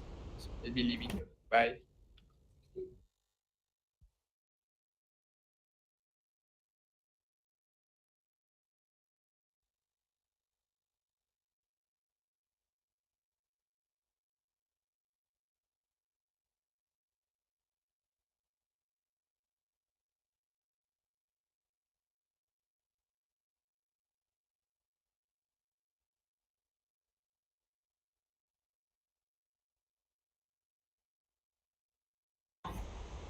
Adakah kumpulan seterusnya telah bersedia? Dah bersedia. Majlis diteruskan lagi dengan kumpulan seterusnya iaitu kumpulan Grow Power dengan tajuk projek PBL mereka iaitu The Effect of Caffeine on Plant Growth untuk memulakan pembentangan. Dipersilakan. A very good morning to our panel of judges and everyone here today. We, Grow Power Rangers, are going to present about the effect of caffeine on plant growth. Before that, let's meet our members. Hi, my name is Damia Imam binti Ismail. Hi, I'm Marsha Ramadhani binti Abdul Hamid. I'm Izdina Nozara binti Ahmad Ghazali. I'm Jasmine Amira binti Lashul Hadi. Hi, and my name is Intan Isrina binti Zahirullah. So, let us start with introduction. What is compost? Compost is decomposed organic material such as leaves, grass clippings, and kinchas. A good example of this is caffeine. Caffeine, a chemical stimulant, increases the biological processes in not only humans but plants as well. These processes include the ability to photosynthesize and absorb water and nutrients while also decreasing the pH levels in the soil. If added in fairly large amounts, they can raise the acidity level of the soil for acid lovers such as blueberries. Since caffeine is highly acidic, mixing it with secondary material will balance out the pH of the soil and prevent it from infecting your plant. The caffeine that we will be using are coffee grounds. It must be balanced with brown compost material, which includes dry leaves and newspaper. Although coffee grounds may be brown in color, but in compost they are green material, which means the item is rich in nitrogen. There should be a 4:1 ratio of brown compost material to the green compost material, which is the caffeine. You can either sprinkle the coffee grounds directly onto the soil or add them to your compost bin or pile. Apart from that, some of the minerals contained in caffeine are essential to plant growth. They are very rich in magnesium, calcium, and iron. The result of this research, the plants that receive caffeine grew faster and taller than the ones that didn't. We have conducted an experiment to test the efficiency of coffee grounds as an organic fertilizer. The materials needed are seeds, dry leaf, 2 gardening pots, soil for 2 pots, coffee grounds, and gardening utensils.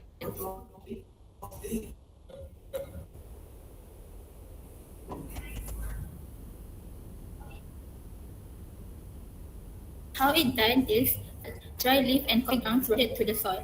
Then pots were labeled with coffee and regular. This depends on which pot you plan to add coffee. Stick coffee ground only onto your soil, such as dry leaf, woody prunings, or newspaper. The intent should be normal to be able to compare the different. 5 seeds were added in each. Lastly, continue watering each pot for 15 days while height was measured on day 4, 9, and 15. Now we'll look at our results. We recorded our results for 3 days, starting on day 4, followed by day 9, and finally day 15. This line graph here shows our progress over the days, so feel free to refer to it. As you can see here, on day 4, the caffeine-containing plant reaches the height of 7 cm, while the caffeine-free plant reaches the 4.5 cm. Right off the bat, we can already see a difference in height of 2.5 cm, with the caffeine-containing plant taking the lead. By the way, after this, pictures of both plant growths will be shown for day 5 and day 15. Continuing on day 9, the plant containing caffeine reaches the 14 cm, while the plant without it reaches the 11 cm. Finally, on the last day, being day 15, has the caffeine-containing plant growing to 23 cm and the plant without it to 17 cm. Just from our results, you can already see the benefits that caffeine has to offer in terms of plant growth. As Jasmine said, as we conducted our experiment, we took 2 pictures, one on day 5 and one on day 15. As you can see on day 5, the plant with coffee has already the coffee, and the one without coffee. The discussion we obtained was that coffee grounds. Why should we use coffee grounds? Coffee grounds, when put directly to the ground. We have referred to a few websites for our project. And lastly, we would like to thank everyone for listening to our presentation. We will be open to any questions from the judges. Thank you. Thank you.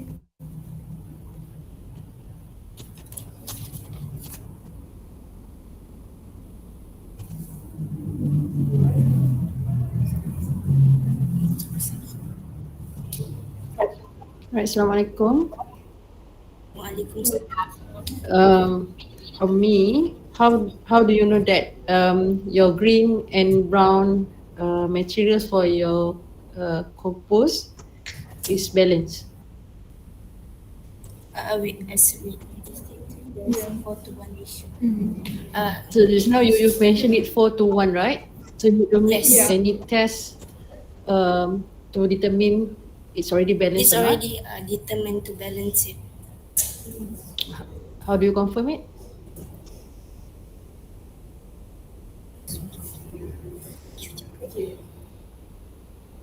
It depends on you. So if for example, if you use like you can measure it on like a weighting scale. We measured it on a weighting scale at home, and yeah, that was how we measured it.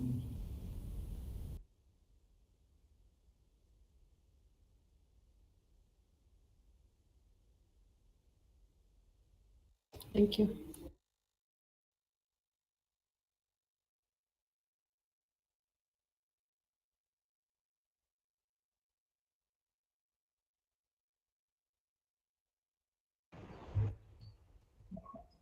Okay, I just want to ask one question. Is there any more questions? How you prove that the taller the plant means that the plant is healthier? Is there any research that to support your research?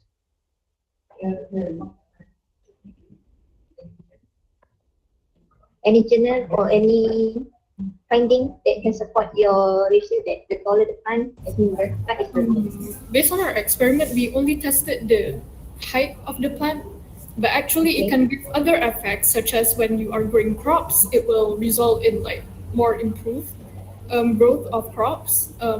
There are actually a few types of plants that are very suitable for coffee grounds as an organic fertilizer. Some of these are carrots. So for the growth of carrots, it will be instantly improved with the presence of coffee grounds as an organic fertilizer. Okay, thank you.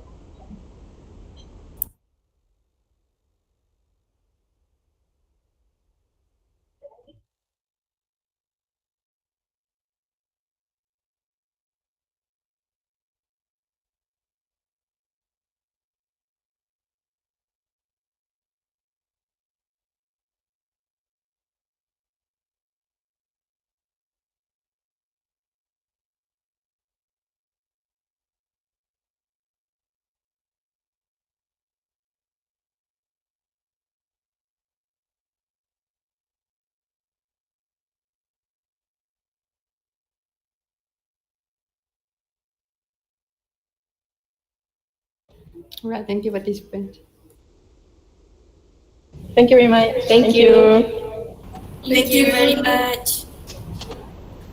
Terima kasih diucapkan kepada pasukan Grow Power Rangers atas pembentangan yang menarik sebentar tadi.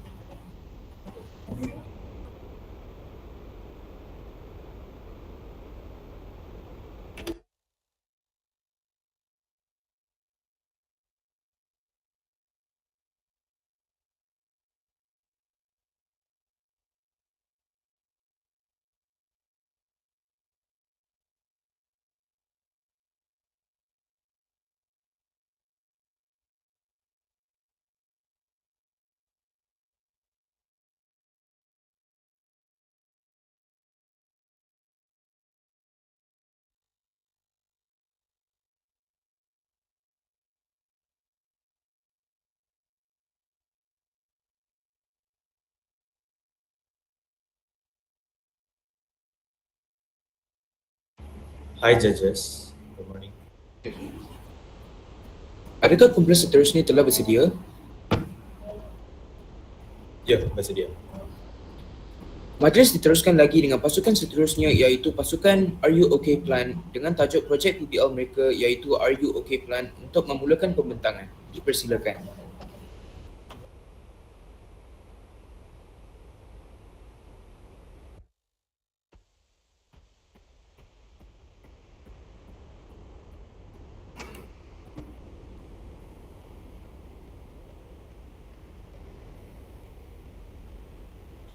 Good morning to the honorable judges.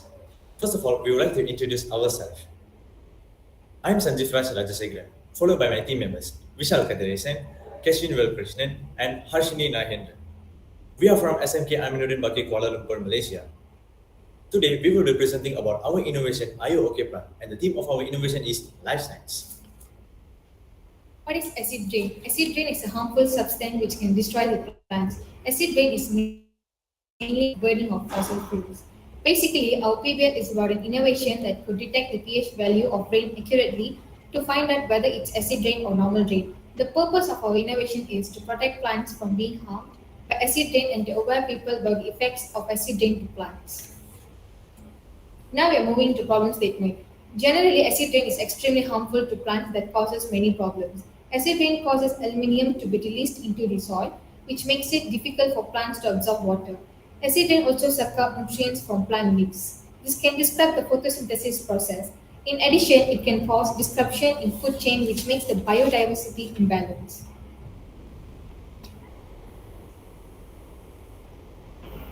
Now, I'm going to talk about the method used to build our model. First, set up the apparatus. Then, cut a plastic container into half and make a hole on another plastic container. Connect the containers using straw and make another hole and insert the IV infusion set into the half plastic container. Place a pH test strip into the container that will be filled with rainwater. Place plant A below the IV infusion set and repeat the same steps for plant B. Observe the result of plant A and plant B using soil pH value detector after 2 weeks and record observation.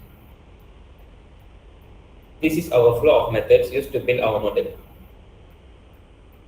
Moving on to our current solution, one easy way that we can measure pH is with a strip of litmus paper. If the paper turns red, the substance is acidic, and if it turns blue, the substance is basic. The litmus paper also has its downside. First, it's not an accurate indicator of pH as it does not yield a numerical pH value. Second, the paper can change colors for other reasons besides acid and base reaction. Our solution makes the pH value detection process easier and more accurate than litmus paper. It also makes the detection of pH value by producing the numerical value continuously. For example, one litmus paper only provides pH reading for once, but our IOK plan innovation has no limit and gives the pH value reading for many types of liquids.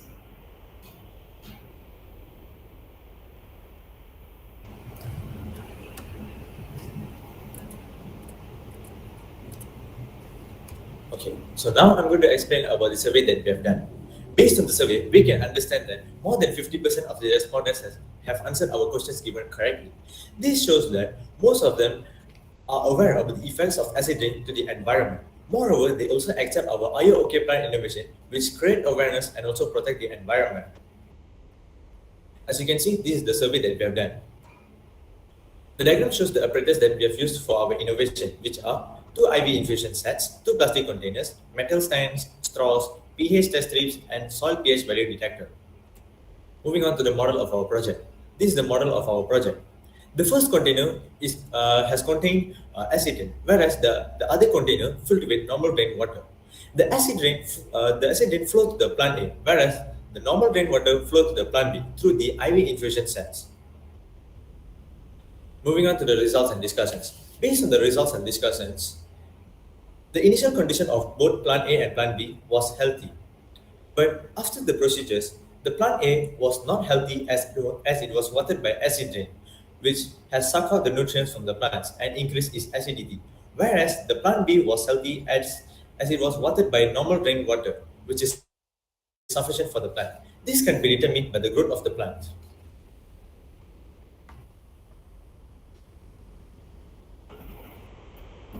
Now, I'm going to explain the impact of our innovation to the community. The main impact of our innovation to the community is we can create awareness among people. This makes them to understand the effects of acid rain to the plants and implement steps that reduces acid rain. Moreover, our innovation will be the advanced version of litmus paper, which help people to measure the pH value of rainwater and soil more accurately compared to a litmus paper. Furthermore, our innovation will not burden people as it doesn't cost much. In conclusion, we can know that acid rain hurts the environment by damaging soil, killing plant life, damaging wildlife, and even severely hurting us humans. We can clearly see the results from our innovation RUOK plan. There will be many health problems and environment issues that could be avoided if acid rain become a little less of a problem. We can help to stop this acid rain by a simple way, which is not polluting the air. As they say, prevention is better than cure. I hope our innovation will make you clear. Thank you for your patience, judges. Alright, thank you, participant. Could you please back to your model slides, please? Sorry, judges. Can you repeat your question again? Sorry. Can you go back to your model slide that contain your model? Sure.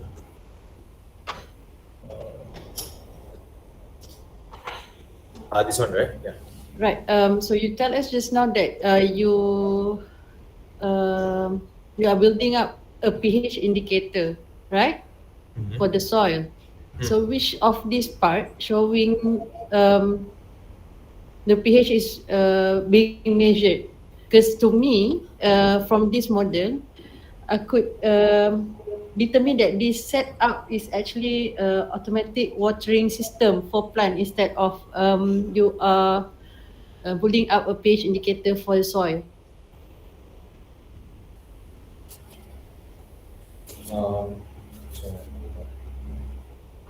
So actually, the the tool that we use to measure the soil, the pH value of the soil is separate. It's not in the model. It's actually separate, but it actually we can use that in order to measure the pH value of soil accurately, as it has the numerical value and it can show whether it's acidic or alkaline. Yeah. Did I answer your question? So the one that you've been showing here is actually to compare the effect of watering with normal water and acid rain. Yes. Am I right? Yeah.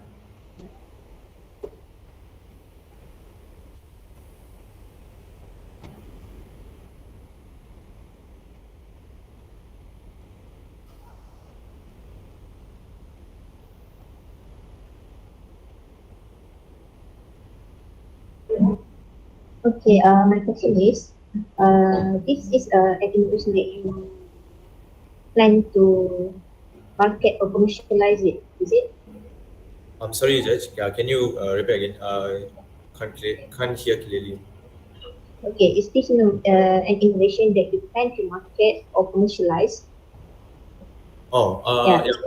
we can market this in our we can market our innovation in the marketing, because I guess it will be very famous, and we can also use some methods, one of it is we can use brochure as a basic level in order to spread the info. And Okay, in the future, is there any the competition, if I'm correct, because from what I look here, the practice is quite a bit complicated to set up.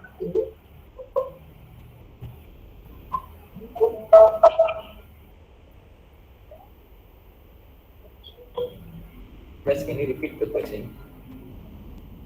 Is there any plan to improvise the model? Make it simplified? Because I think the model is quite complicated for maybe people out there to set up.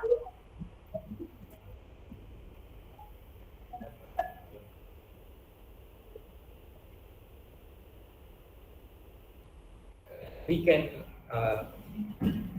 can use like a Lego setup, like for the consumers to easily combine the parts. Get a clear vision.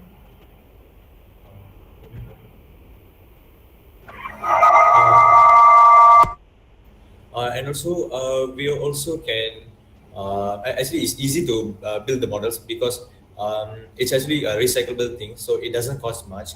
And also, like the DIY method, so yeah, we are planning to bring that kind of concept, so it won't be very hard for them to build the model. Yeah. Okay, thank you.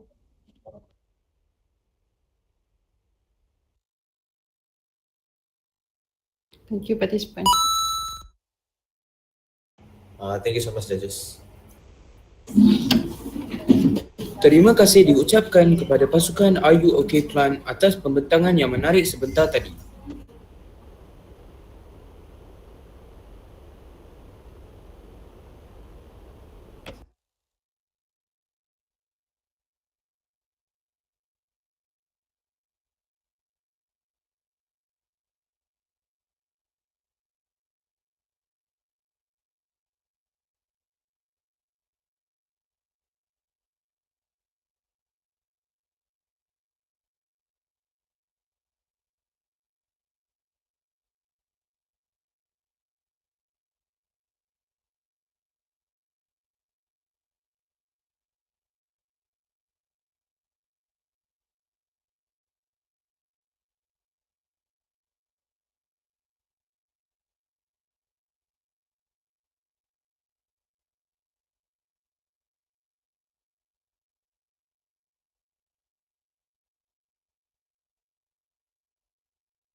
Adakah kumpulan seterusnya telah bersedia?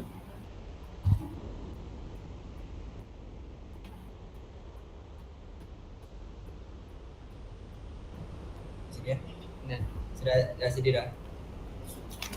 Majlis diteruskan lagi dengan pasukan seterusnya iaitu pasukan Perkasarian dengan tajuk projek PBL mereka iaitu Perkasa Rockmelon untuk memulakan pembentangan. Dipersilakan.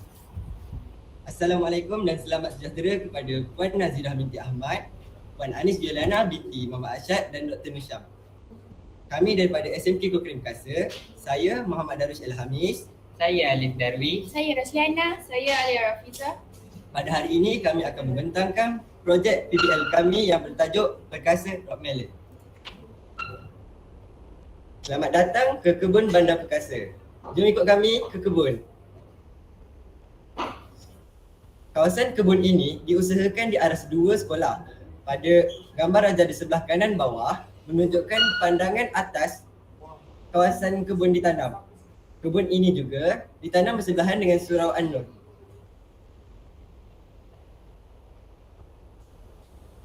Tanaman tembikai wangi ini merupakan projek khas yang diusahakan oleh warga SMK Kokrim Kasa. Terdapat 3 objektif utama dalam projek ini. Yang pertama merupakan menyerikan landscape sekolah dengan suasana kehijauan. Yang kedua, dijadikan sebagai sumber pendapatan bagi menjalankan aktiviti di sekolah. Yang ketiga, menstabilkan emosi pelajar dengan aktiviti di luar bilik darjah. Untuk pengetahuan, terdapat 178 pokok rockmelon yang telah ditanam. Terdapat 2 permasalahan utama. Yang pertama, tidak boleh menggunakan racun serangga kerana berdekatan dengan bilik darjah. Yang kedua, pengurusan siraman yang tidak konsisten memberikan kesan terhadap kesuburan pokok. Bagi mengatasi masalah di atas, kami telah menyediakan 2 langkah iaitu penggunaan cuka kayu menggantikan racun serangga. Bagi memastikan kesuburan tanaman, inisiatif perlu diambil untuk menggunakan alat yang bersesuaian bagi mengawal kelembapan tanah iaitu menggunakan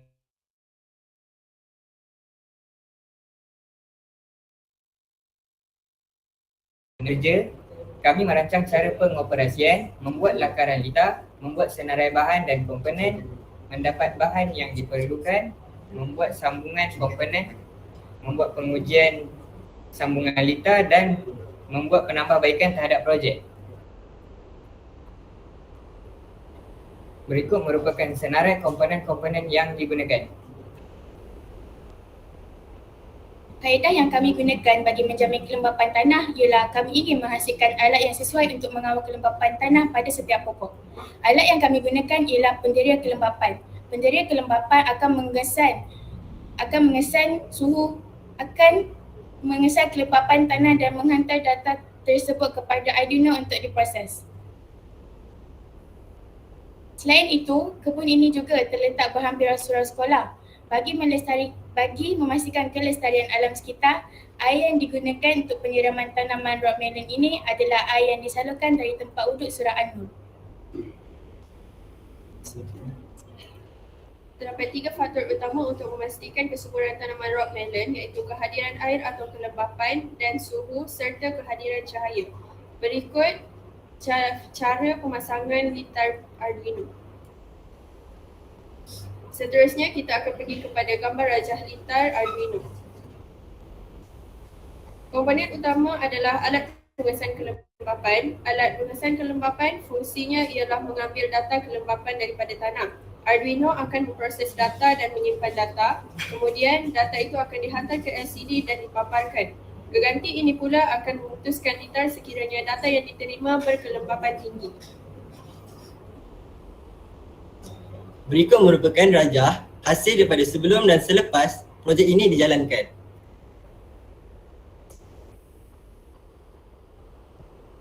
Kesimpulannya, projek rockmelon ini merupakan projek khas SMK Kokrim Perkasa, maka kualiti tanaman perlulah dijaga dengan baik untuk menghasilkan buah-buahan yang bermutu tinggi.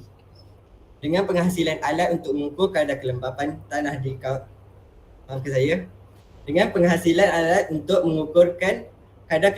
tanah di kawasan tanaman ini dan air yang digunakan semula dapat membantu dalam melestarikan alam sekitar.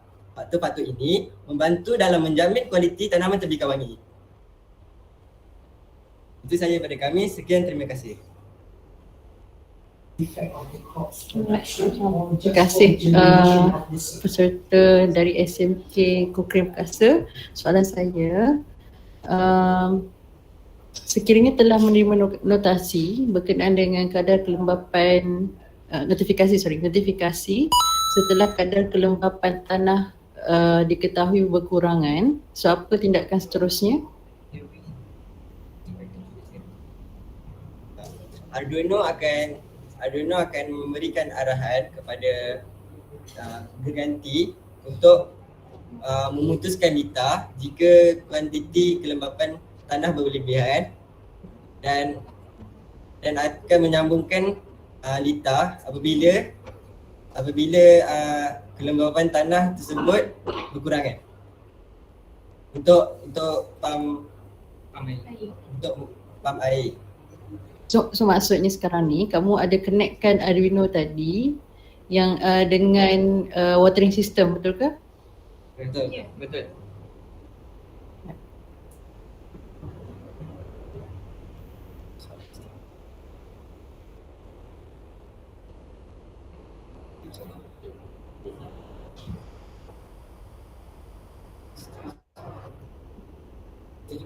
Okay, Amir, soalan dia sebab saya agak kurang jelas di sini. Adakah sistem Arduino tu dibentuk untuk cek setiap suatu pokok tu macam mana? Cek satu tanaman tu? Ataupun just ambil by sampel? Cikgu, boleh cikgu ulang lagi? Tak dengar. Okey, saya nak tanya sistem Arduino tu macam mana digunakan? Adakah digunakan untuk cek setiap satu pokok ataupun ambil by sampel saja di beberapa pokok saja? Atau macam mana? Kami menggunakan pada setiap pokok. Maksudnya banyaklah set tu disediakan? Macam tu? Banyak. Oh, okey. Lepas ni tadi yang tunjuk gambar yang perbezaan antara tanaman tu kan, yang satu subur, satu lagi tak tu, itu dapatan setelah beberapa lama. Dalam masa berapa lama tu? Yang gambar tadi tu. Yang ni. Setelah berapa lama dan adakah setelah penggunaan juga kayu tu?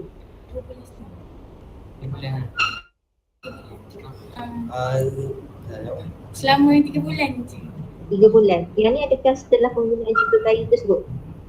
Selepas 3 bulan. Okey. Okey, terima kasih.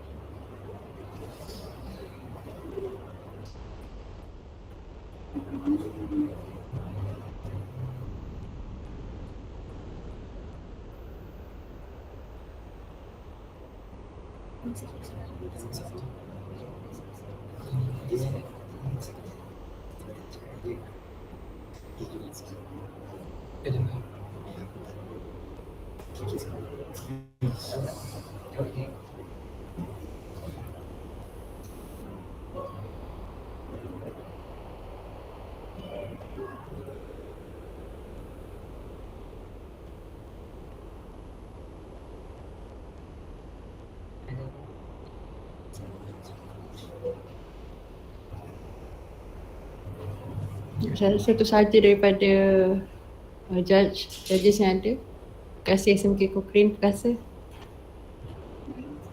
Terima kasih cikgu. Dah boleh lihat baik tu? Boleh. Terima kasih. Terima kasih diucapkan kepada pasukan Perkasarian atas pembentangan yang menarik sebentar tadi.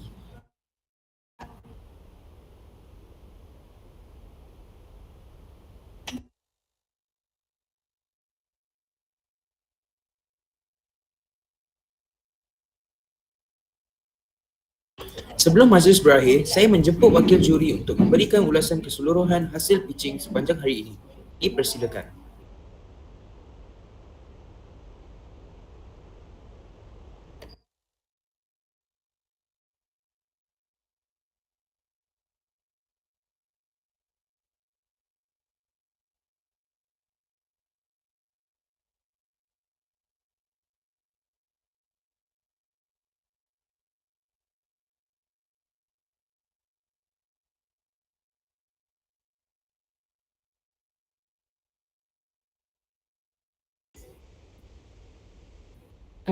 Misalnya ada nak komen?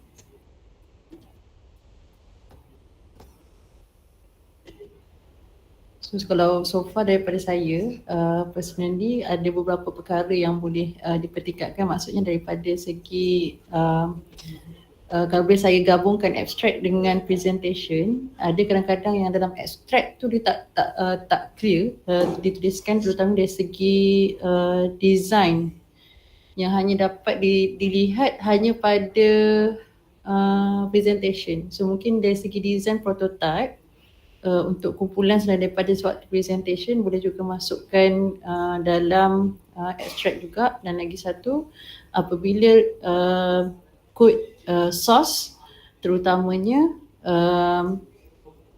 tidak sekadar kod secara general from the internet daripada research yang kami buat, is good kalau lebih spesifik bagi tahu research daripada mana, badan mana ataupun universiti mana secara spesifik, dan itu lebih nampak legit lah. Itu sahaja daripada saya. Mungkin Miss Anis ada nak tambah?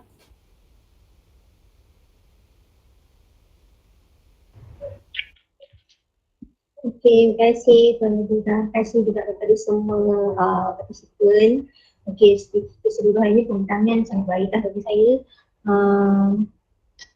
Betul pengajaran itu juga boleh dipertingkatkan lagi. Mungkin kalau macam finding tu dia bagi lebih banyak ikut, lebih banyak buat perbandingan. Sebab sebenarnya tu macam contoh tu macam je satu saja buatkan, boleh untuk banyak jenis, banyak variasi supaya kita dapat perbandingan dan data tu lebih jadi kita dapat. Kemudian supporting gambar pun macam tadi yang tak berapa nak cukup. Macam conserving yang memang tak berapa nak cukup. Tengok aku tiba-tiba dah dapat finding dia kan, dia tak clear proses tu tak nampak. Macam pemilihan apparatus ke apa ke tu tak nampak. Jadi sepatutnya benda tu kalau untuk pembintangan lebih detail kita nampak sebab kita tak nampak benda tu maujud depan mata. Jadi bila pembintangan kita kena tunjuk gambar yang lebih detail lah.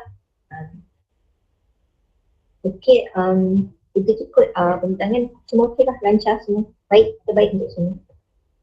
Terima kasih.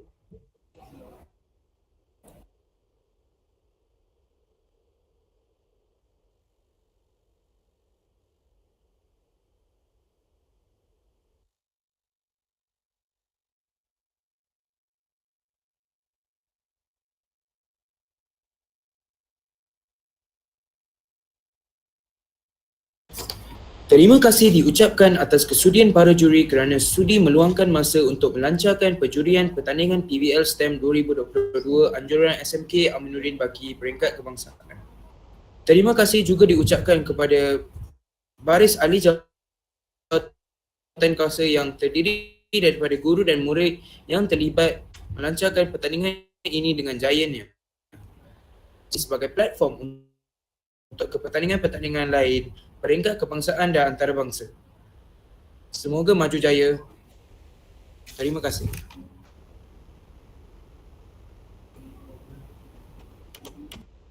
Dah boleh leave meeting kan?